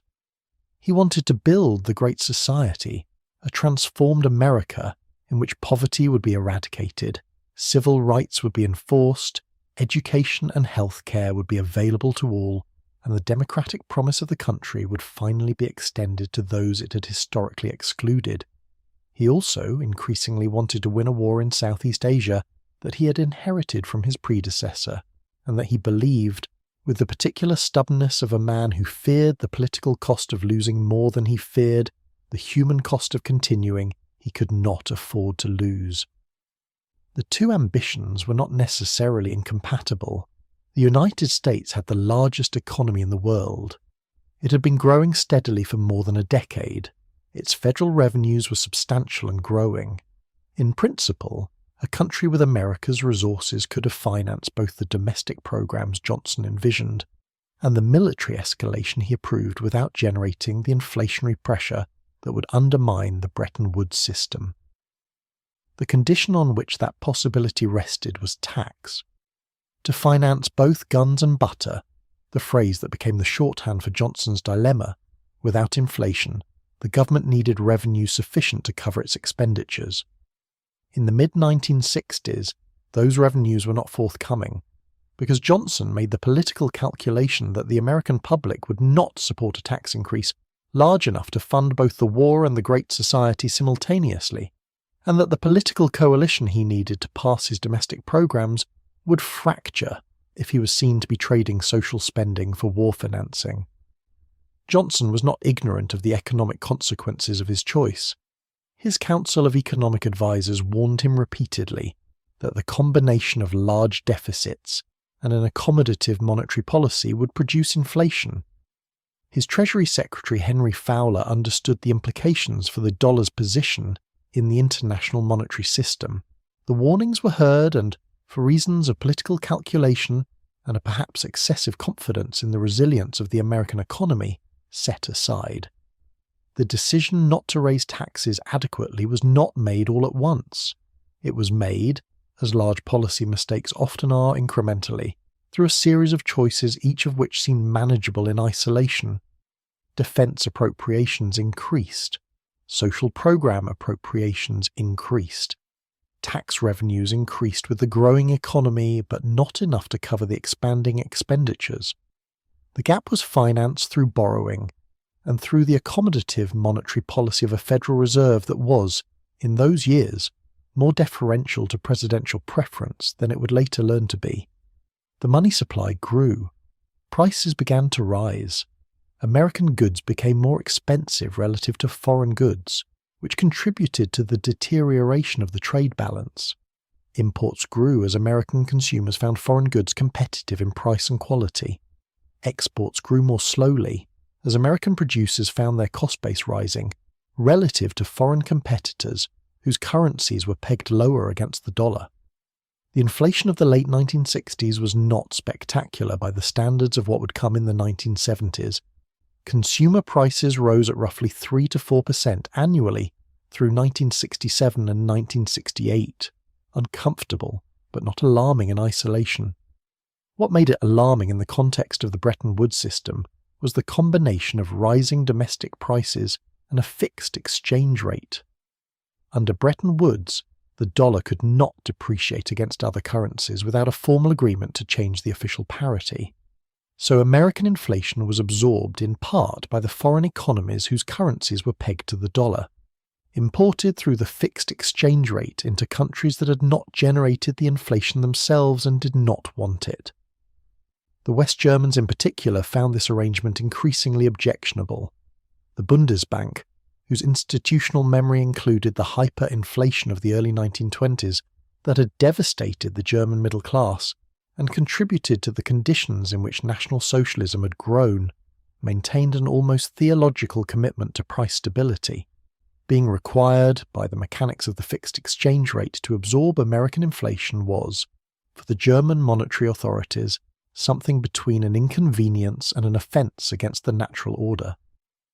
The German frustration expressed itself in the late 1960s through repeated requests, made through official channels and in international monetary forums, that the United States take corrective action, raise taxes, reduce the deficit, adopt a tighter monetary policy.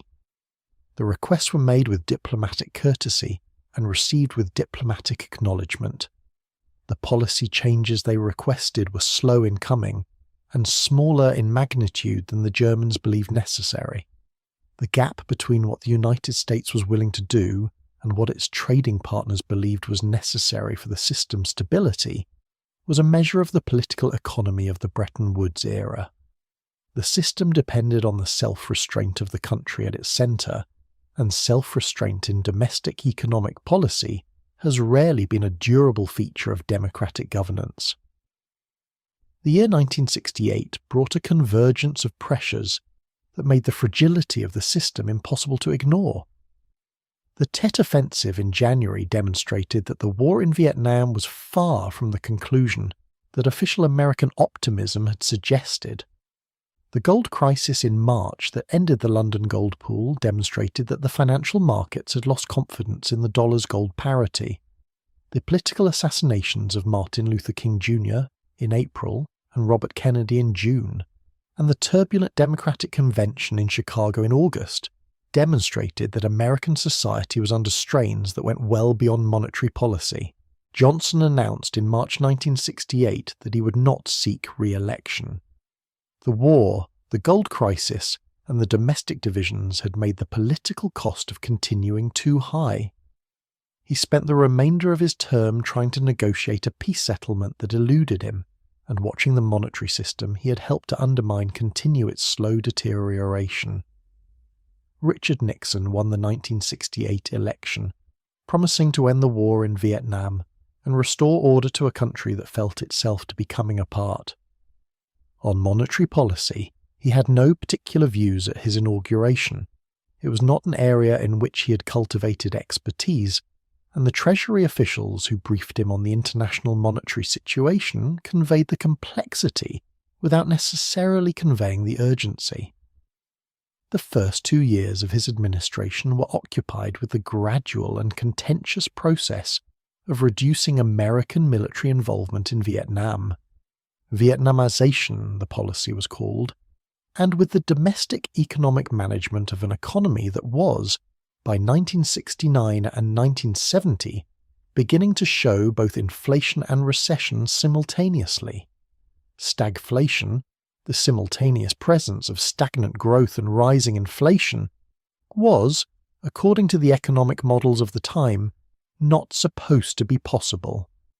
Inflation was associated with overheated economies, with too much demand chasing too few goods.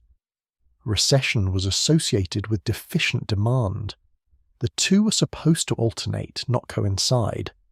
The fact that they were coinciding in the early 1970s was a sign that something had gone wrong with the diagnosis as well as with the patient, and that the standard remedies, raise rates to fight inflation, lower rates to fight recession, were inadequate to the condition. The dollar continued under pressure through 1970 and into 1971. Foreign central banks continued to accumulate dollars. The gap between American gold holdings and dollar liabilities continued to widen.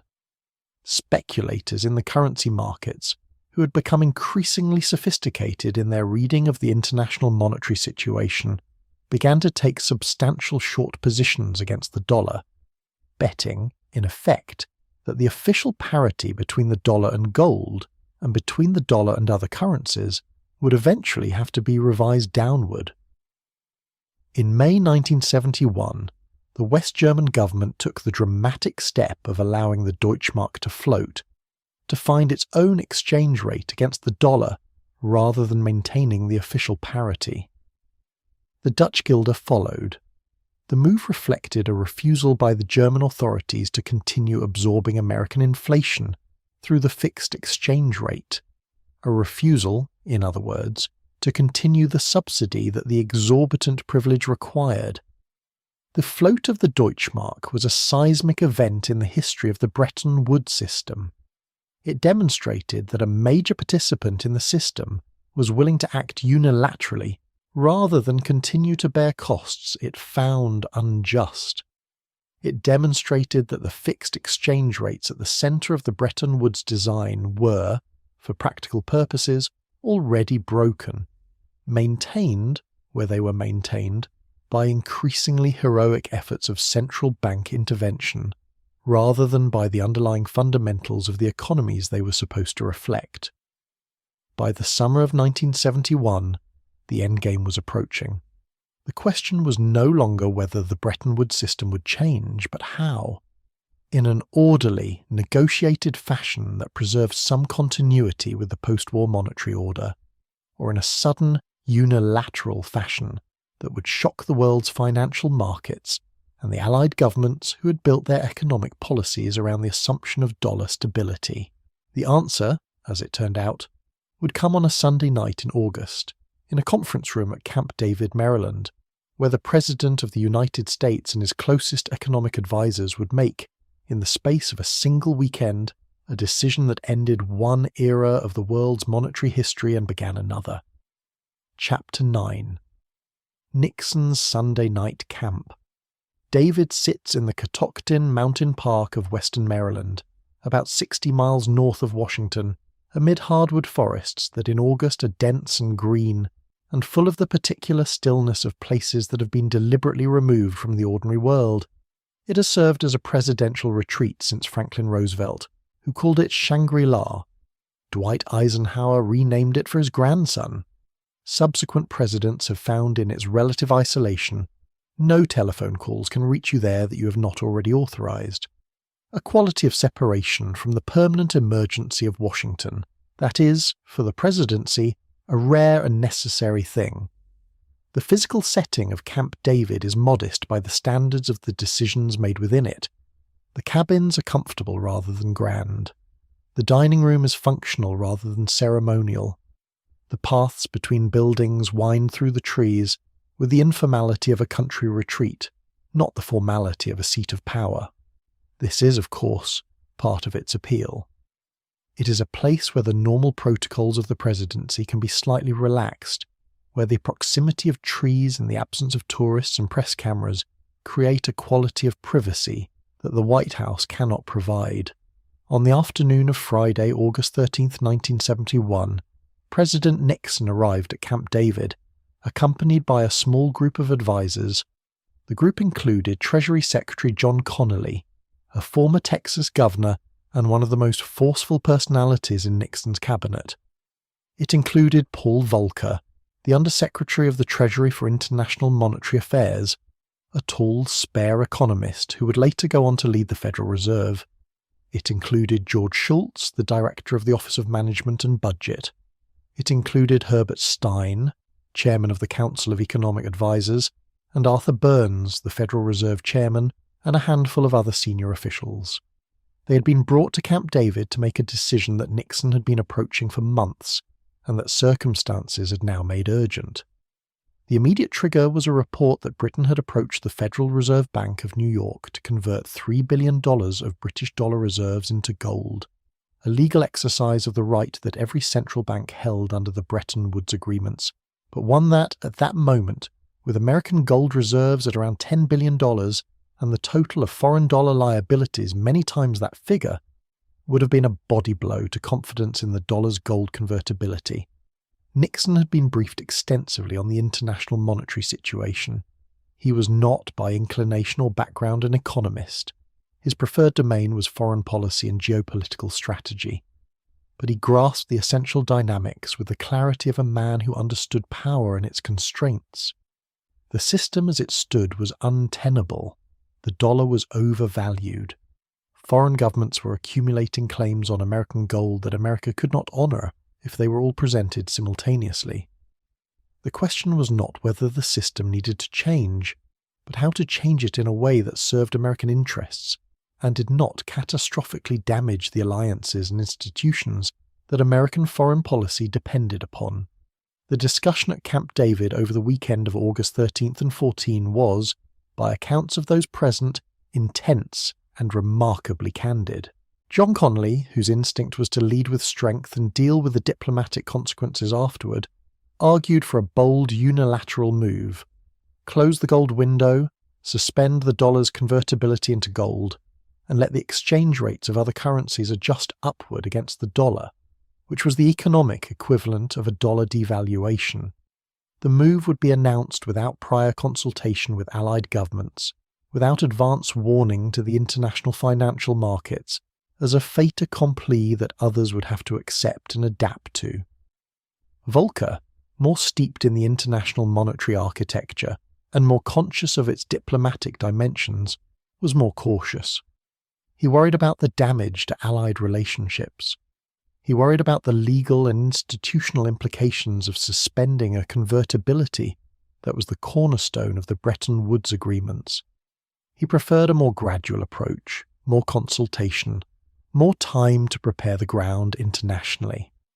It was Volcker who, in the days before the Camp David meeting, had quietly flown to London and other European capitals to take soundings, not to consult, which would have been politically impossible, but to gauge the temperature of Allied opinion about the dollar's situation. Nixon listened to both.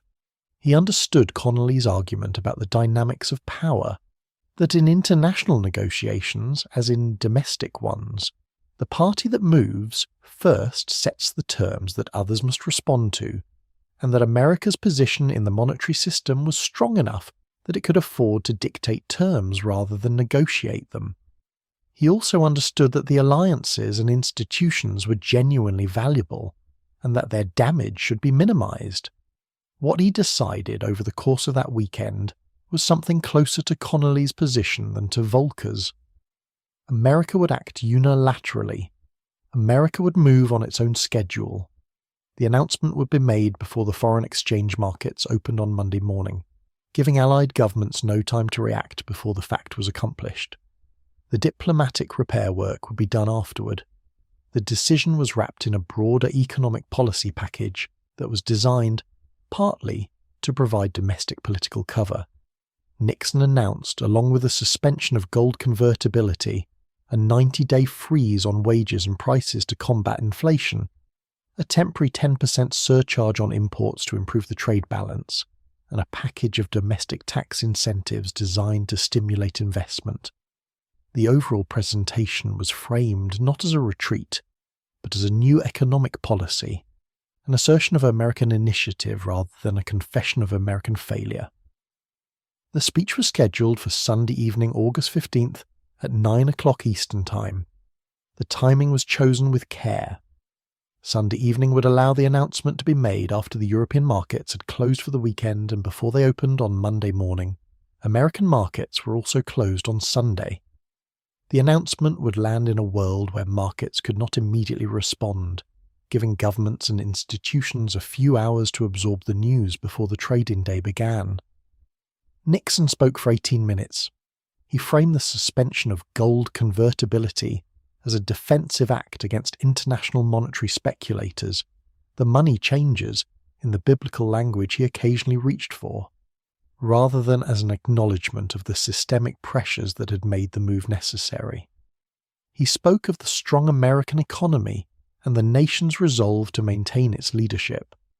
He used the word temporarily with reference to the gold window suspension, a usage that would prove optimistic. The reaction in Allied capitals when it came on Monday morning was precisely what Volcker had feared: shock, anger, and a sense of having been treated as subordinates rather than partners. The French Finance Ministry issued a statement describing the American move as unilateral and contrary to international obligations. The Germans were deeply unhappy. The Japanese, whose export economy was particularly exposed to a yen revaluation against the dollar, faced immediate pressure on their currency and convened emergency meetings of their own. The Japanese government attempted initially to maintain the old yen-dollar rate through central bank intervention, but the volume of selling pressure was too great to resist for long. The 10% import surcharge that Nixon had announced alongside the gold window closure was, for America's trading partners, almost as alarming as the gold window closure itself. It was a direct attack on their exports to the American market, precisely the kind of economic nationalism that the Bretton Woods System had been designed to prevent. European governments protested vigorously. The surcharge was eventually removed in December 1971 as part of the Smithsonian Agreement, but its announcement had made the unilateral character of American action unmistakable. The international financial markets opened to a world in which the foundational assumption of the Bretton Woods System, the convertibility of dollars into gold, had been removed. Exchange rates that had been fixed for years began to move. The Deutschmark, the yen, the Swiss franc and other major currencies rose against the dollar as the markets priced in the revaluation that the closing of the gold window implied. The dollar's effective exchange rate fell against the currencies of America's major trading partners, which was, in economic terms, the adjustment that had been necessary for years and that the fixed exchange rate system had prevented. The world had entered a new monetary era. It had entered it not through the kind of orderly negotiated transition that the architects of Bretton Woods had hoped would govern the system's evolution, but through a unilateral act by the country at the system's centre, a Sunday night announcement that dissolved at a stroke, the gold convertibility that had given the system its anchor and its credibility. In the weeks and months that followed, there was an attempt to reconstruct some version of the fixed exchange rate system. In December of 1971, representatives of the major economic powers met at the Smithsonian Institution in Washington and reached the Smithsonian Agreement, a realignment of exchange rates, with the dollar devalued by about 8% against gold and other currencies adjusted accordingly. Nixon called it the most significant monetary agreement in the history of the world, a characterization that most economists regarded as somewhat excessive. The Smithsonian Agreement held for a little over a year. In February 1973, the dollar came under renewed speculative pressure. In March 1973, the major currencies were allowed to float freely against one another. The Bretton Woods system of fixed exchange rates, the system that 730 delegates had spent 3 weeks in a New Hampshire hotel constructing in July of 1944, was over. What remained was the question of what came next, and the world, blinking in the unfamiliar light of freely floating exchange rates, began slowly and uncertainly to find out. Chapter 10. The Long Settling. The end of a monetary system is not like the end of a war or the end of a government. It does not happen all at once, and it does not produce a peace treaty or an inauguration or a single image that subsequent generations can point to as the moment of transformation. It happens gradually, then suddenly, and then gradually again, a period of transition that stretches over months and years as the old architecture dissolves and something new, not yet fully designed and not yet fully understood, takes its place. The transition from Bretton Woods to the floating exchange rate system that followed it took most of the 1970s to complete, and the decade that served as the transition was, by most measures, an extraordinarily uncomfortable one for the world economy. The oil price shocks of 1973 and 1979, in which the Organization of Petroleum Exporting Countries dramatically raised the price of oil, sent inflationary shocks through the oil-importing economies of the developed world. The inflation that had been building through the late 1960s accelerated sharply. Interest rates rose to levels that had not been seen since before the Second World War. Unemployment rose simultaneously in several major economies, extending the stagflation that had begun to appear before the collapse of Bretton Woods. It would be too simple to say that the end of Bretton Woods caused the economic difficulties of the 1970s. The oil shocks were independent events, driven by geopolitical changes in the Middle East that had their own causes and logic. But the transition from fixed to floating exchange rates added an additional layer of uncertainty and volatility to an already difficult environment. Businesses that had been able to plan their international operations around stable exchange rates now had to contend with currency fluctuations that were, in those early years of floating, sometimes sharp and difficult to predict. The tools for managing currency risk, the derivatives and hedging instruments that modern international finance takes for granted, were not yet fully developed or widely understood. The International Monetary Fund, whose raison d'être had been the maintenance of the fixed exchange rate system, found itself in need of a new purpose. The Second Amendment to the Articles of Agreement, which entered into force in 1978, formally legalized the system of floating exchange rates that had evolved in practice since 1973. The fund's surveillance function, its role in monitoring member countries' exchange rate policies and balance of payment situations, was updated to reflect the new reality. The fund shifted toward a role focused on providing financial assistance to countries experiencing balance of payments crises, which the 1970s and subsequent decades provided in considerable quantity. The Latin American debt crisis of the early 1980s was among the first major tests of the fund's new role. Countries including Mexico, Brazil, and Argentina had borrowed heavily in international capital markets during the 1970s, when petrodollar recycling had made credit abundant and cheap. When the Federal Reserve, under Paul Volcker, raised interest rates sharply in the early 1980s to break the inflation that had built through the previous decade, the cost of servicing those debts rose dramatically. Mexico announced in August 1982 that it could not make its scheduled debt payments. The crisis spread rapidly to other heavily indebted developing countries. The IMF's response, providing emergency financing and exchange for economic policy reforms, the combination that became known as structural adjustment, shaped the fund's identity and its relationship with developing countries for a generation. The conditionality attached to fund programs, the requirement that borrowing countries implement fiscal austerity, privatization, and market liberalization, was deeply controversial. Its defenders argued that these conditions were necessary to ensure that borrowed money was used to address the underlying problems that had created the crisis, rather than simply to postpone the adjustment. Its critics argued that the conditions were too severe, that they imposed unnecessary suffering on ordinary people, and that they reflected an ideological commitment to market economics that went beyond what the evidence supported. The World Bank continued its evolution toward a development institution focused on the countries of the Global South. In the 1970s and 1980s, it expanded its activities in Africa, Asia, and Latin America, financing an increasingly wide range of development activities from infrastructure to health, to education to private sector development. Its relationship with the IMF deepened as the two institutions increasingly coordinated their activities in countries experiencing both balance of payments difficulties and longer-term development challenges. Both institutions remained and remain deeply shaped by the power distribution of 1944.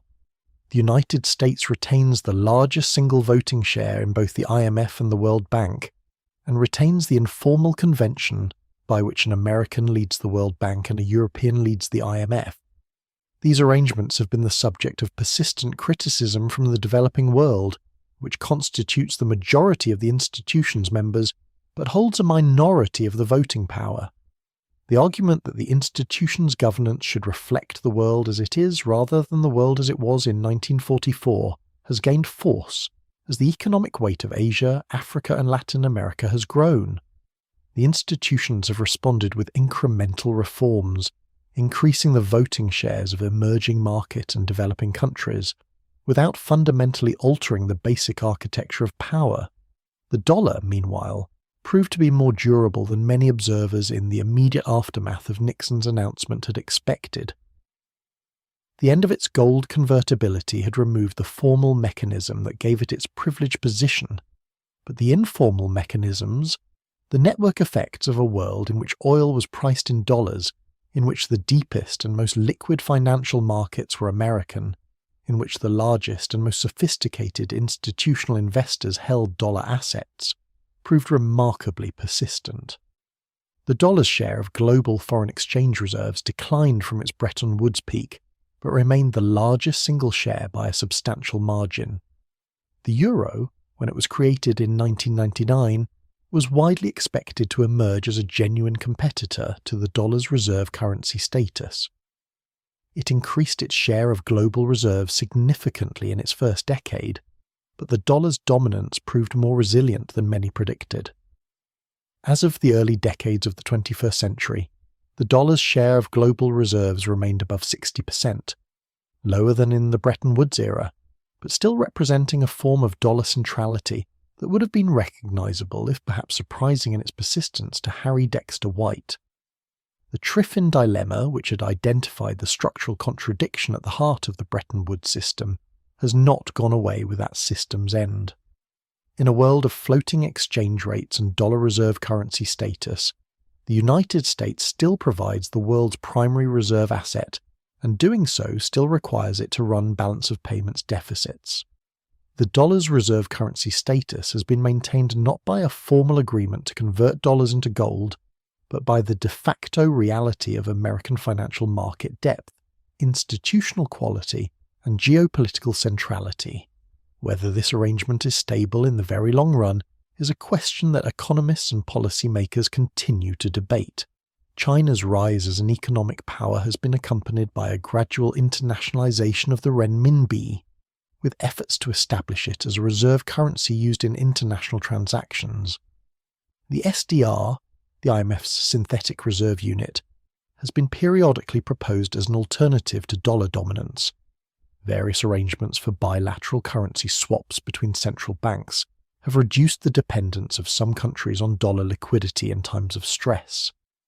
The architecture of international finance is changing, as it always changes, but it is changing slowly and with considerable continuity from the structures established in the post-war decades. John Maynard Keynes died in April 1946, less than 2 years after the Bretton Woods Conference, before he could see whether the system he had helped to build would endure. He did not live to see the golden age of the 1950s and 1960s that the system helped to underwrite, or the strains of the late 1960s, or the Sunday night announcement that ended it. His Bancor, his most ambitious idea, was never tried. His insight, that surplus nations as well as deficit nations should bear the burden of adjustment, was acknowledged in theory and ignored in practice for decades, though it has returned to the conversation in various forms as the imbalances of the modern global economy have accumulated. Harry Dexter White died in August 1948, 3 years after the war's end and 2 years after Keynes, under circumstances that cast a shadow over his reputation. He had been named before the House Un-American Activities Committee as a Soviet agent, an allegation whose accuracy historians have debated ever since, with the weight of the evidence suggesting that he did provide information to Soviet intelligence contacts, though the extent and significance of that cooperation remains disputed. He denied the allegations before the committee and died of a heart attack 3 days later. His contributions to the post-war monetary order, the system that he did more than anyone else to design, were for decades overshadowed by the controversy surrounding his loyalty. Time and historical distance have allowed a more balanced assessment of both men. Keynes's theoretical contributions are recognized as foundational to modern macroeconomics, his policy instincts vindicated by decades of evidence about how economies behave in downturns. White's institutional design, whatever the complexities of his biography, established the basic architecture of international financial governance that has, with significant modifications, persisted for 80 years.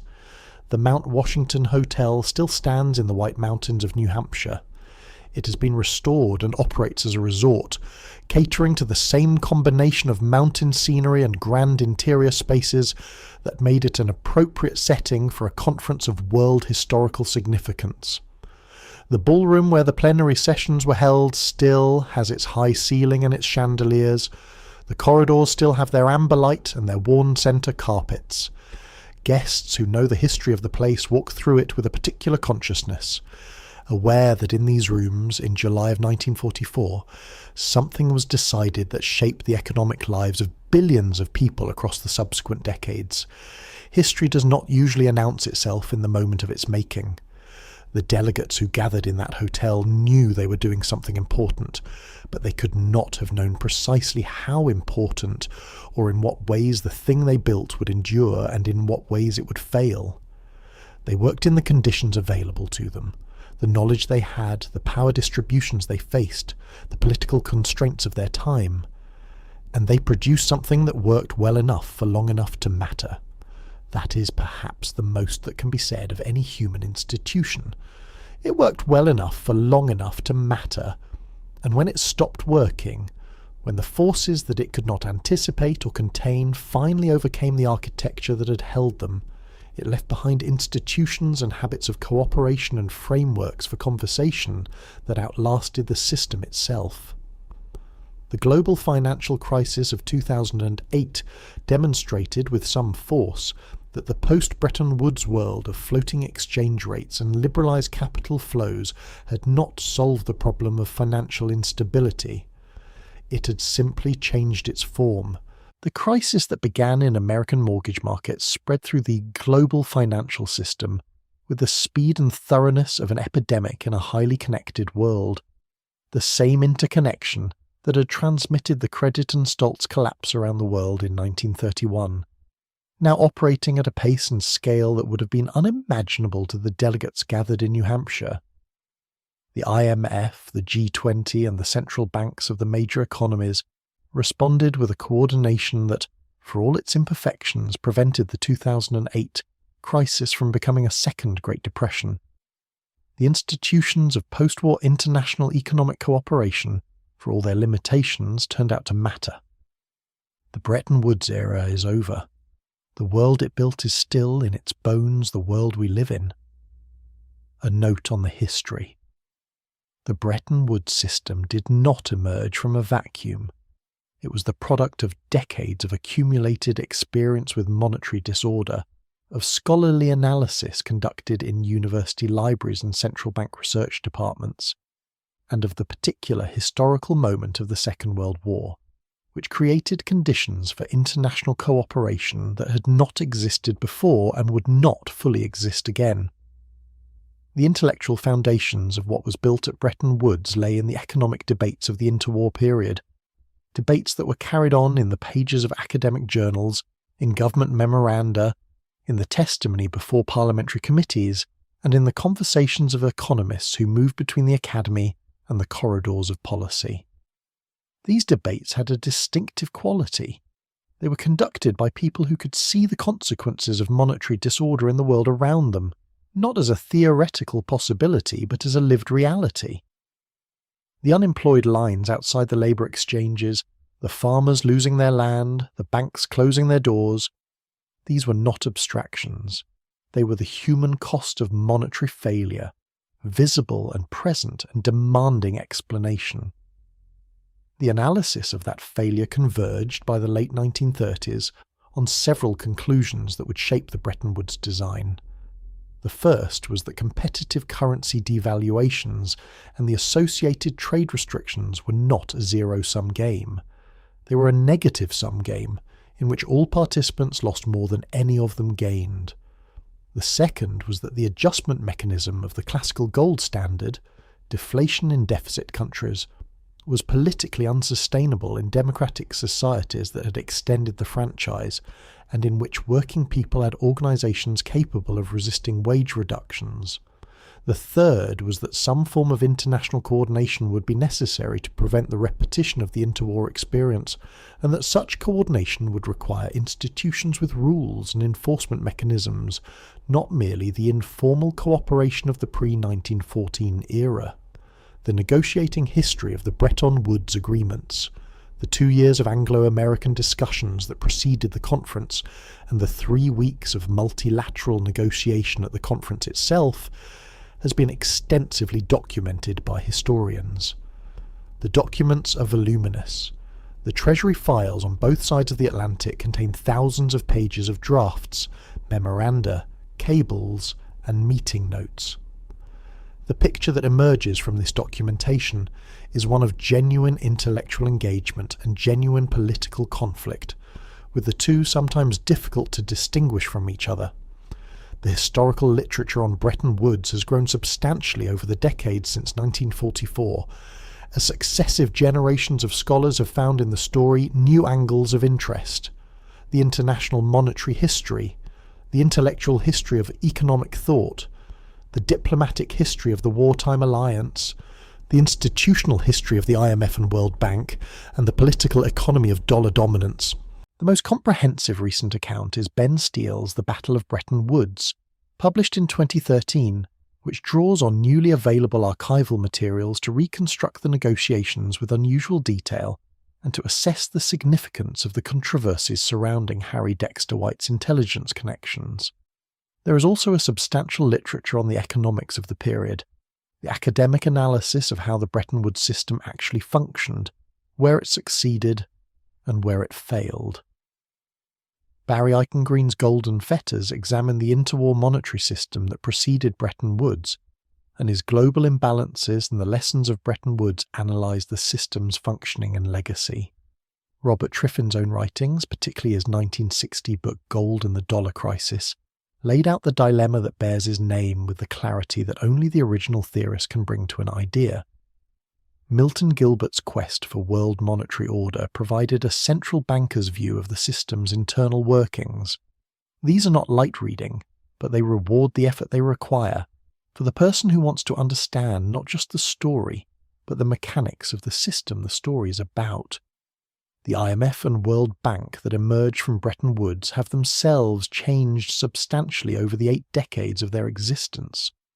The fund's original purpose, maintaining the fixed exchange rate system, was rendered obsolete by the events of 1971 to 1973. Its subsequent roles, balance of payments lender, crisis manager, provider of technical assistance, and policy advisor to developing countries, have each attracted their own controversies and generated their own literature. The World Bank's evolution from European reconstruction lender to global development institution has been equally complex, accompanied by persistent debates about the effectiveness of development assistance and the conditions attached to it. The monetary system that replaced Bretton Woods, the system of floating exchange rates and liberalised capital flows that has prevailed since 1973, has not proven to be the stable and self-correcting arrangement that some of its early proponents suggested it would be. The currency crises of the 1990s, the Asian financial crisis of 1997 to 1998, the global financial crisis of 2008, and various episodes of dollar strength and weakness in between, have demonstrated that floating exchange rates can generate their own instabilities of a different character from those of the Bretton Woods era, but no less disruptive to the economies and people affected by them. The question of international monetary reform, of whether the current dollar-centered system can be stabilized, reformed, or eventually replaced by something that better serves the needs of a genuinely multipolar world economy, remains open and contested. The arguments made in this debate echo, with variations appropriate to changed circumstances, the arguments of Keynes and White in the early 1940s, about the allocation of adjustment burdens between surplus and deficit countries, about the governance of international institutions, about the relationship between national sovereignty and international coordination. What Keynes and White built in July 1944 has not lasted in its original form. But the questions they were trying to answer: how do nations cooperate on monetary affairs? Who bears the cost of imbalances? What institutions can credibly constrain national behaviour for collective benefit? Are no less pressing now than they were when 730 delegates gathered in the White Mountains of New Hampshire in the fading summer of a world war to try to build something better than what had come before. The mountains are still there, the hotel is still there, the questions are still there, and somewhere, in some room with some paper and some pen, people are still trying to answer them. Epilogue. What the mountains saw. There is a particular quality to places where large decisions have been made. The rooms look ordinary afterward. The tables and chairs carry no visible residue of what was agreed across them. The walls have absorbed the arguments without retaining them. A conference room is a conference room whether 700 delegates reached a historic agreement within it, or whether a committee argued inconclusively about the catering. And yet we return to these places. We visit Bretton Woods not because the hotel's architecture is particularly distinguished. It is grand, as Edwardian resort hotels are grand, but no grander than 100 others, but because something happened there that changed the world. The mountains outside have no opinion on this. The fir trees do not care.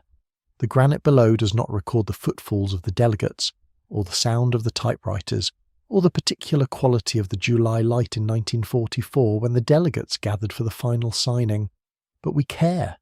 We care because the thing they built shaped the economic conditions in which billions of people lived their lives, conditions of relative stability or instability, of expanding trade or contracting trade, of currency reliability or currency chaos. The decisions made in that hotel, in those 3 weeks in the summer before the war ended, determined, in ways large and small, the material circumstances of people who had never heard of Bretton Woods and would never hear of it. This is the ordinary way of history. Most people, most of the time, live within frameworks and systems that they did not design and cannot easily see. The exchange rate between the franc and the dollar in 1955 shaped the price of a French farmer's wheat on the export market. The IMF's lending terms in 1982 shaped the austerity measures that a Mexican family experienced as a reduction in the school lunch program. The gold drain of the 1960s shaped the inflation that eroded the savings of an American pensioner in the early 1970s. These connections are real, even when they are invisible from the level at which ordinary life is lived. The study of monetary history is, in this sense, a study of the invisible structures that shape visible experience. The Bretton Woods System was, for 27 years, one of the most important of these invisible structures. It was the architecture within which the golden age of post-war capitalism unfolded, the framework of relative exchange rate stability that allowed trade to expand, that allowed European and Japanese recovery to proceed, that allowed the remarkable growth of living standards across wide populations in the developed world in the 1950s and 1960s, whether those 27 years were as good as they could have been, whether a different system might have produced better outcomes, or whether the same system managed differently might have lasted longer, is a question that economic historians continue to debate. The answers depend on what you optimize for: growth, stability, equity, or the particular interests of particular countries at particular moments. The Bretton Woods system performed differently for different participants. Its benefits were unevenly distributed, as the benefits of all international monetary systems have been.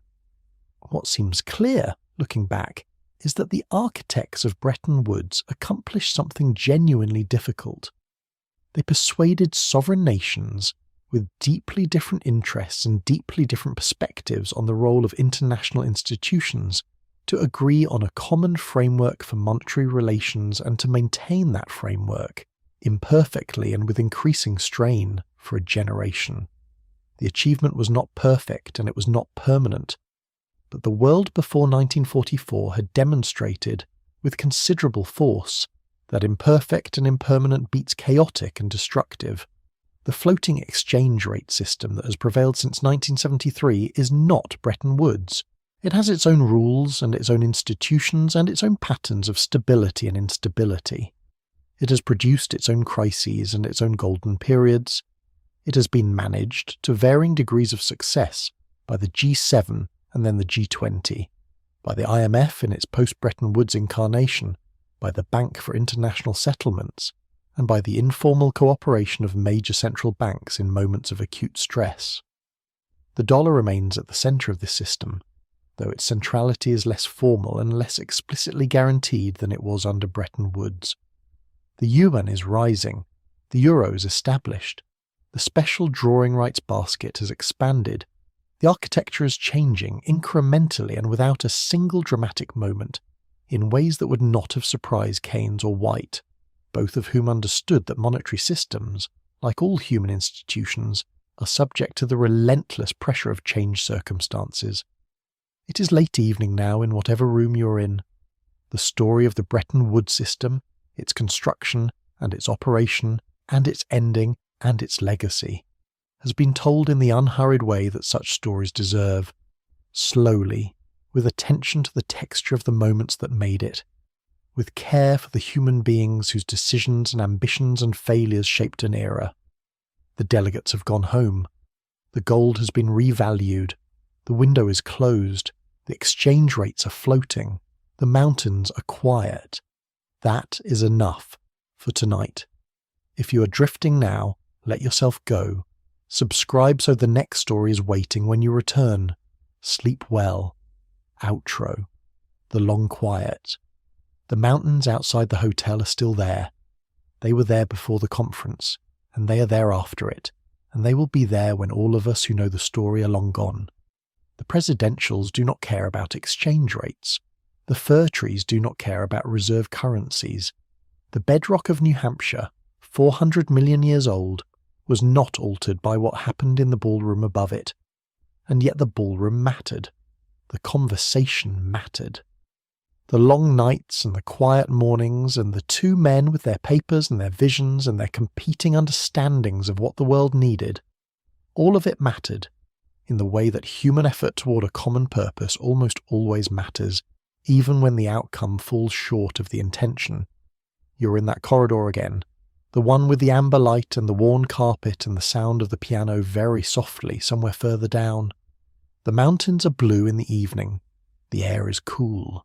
The day has been very long and has contained a great deal, more, perhaps, than any single day should. Let it settle now. Let it become quiet. The stories we carry do not always need to be held tightly. Sometimes they can be set down gently for the night. The dollar is still there. The IMF is still there. The World Bank is still there.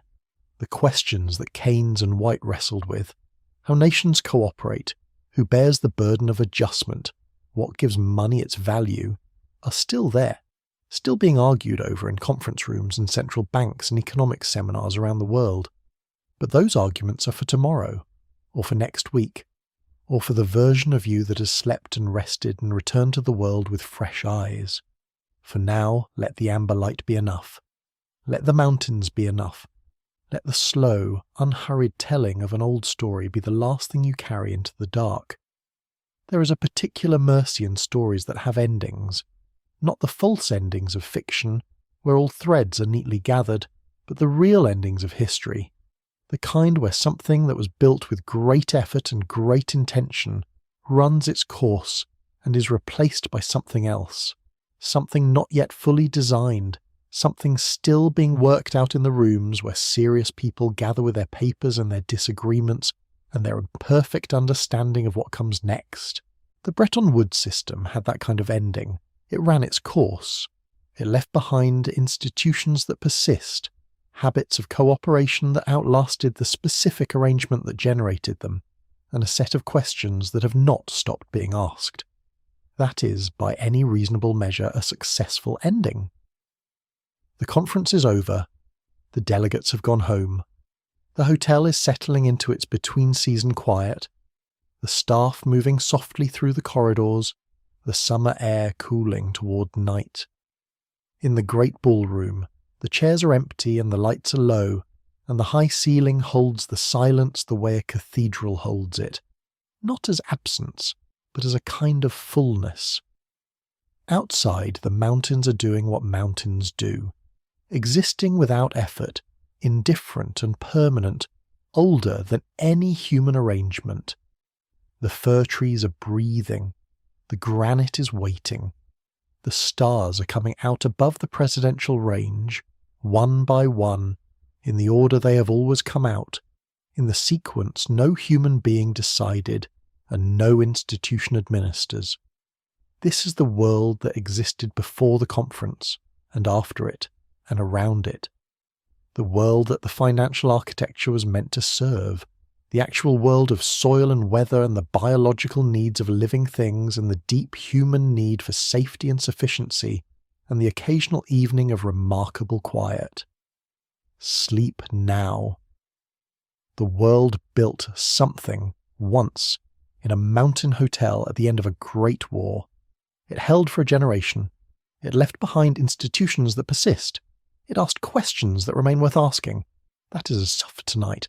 That is more than enough. If you liked this video, let me know where in the world you're watching from and what time it is. I'm always curious about that. And if you have a suggested topic, feel free to leave it in the comments.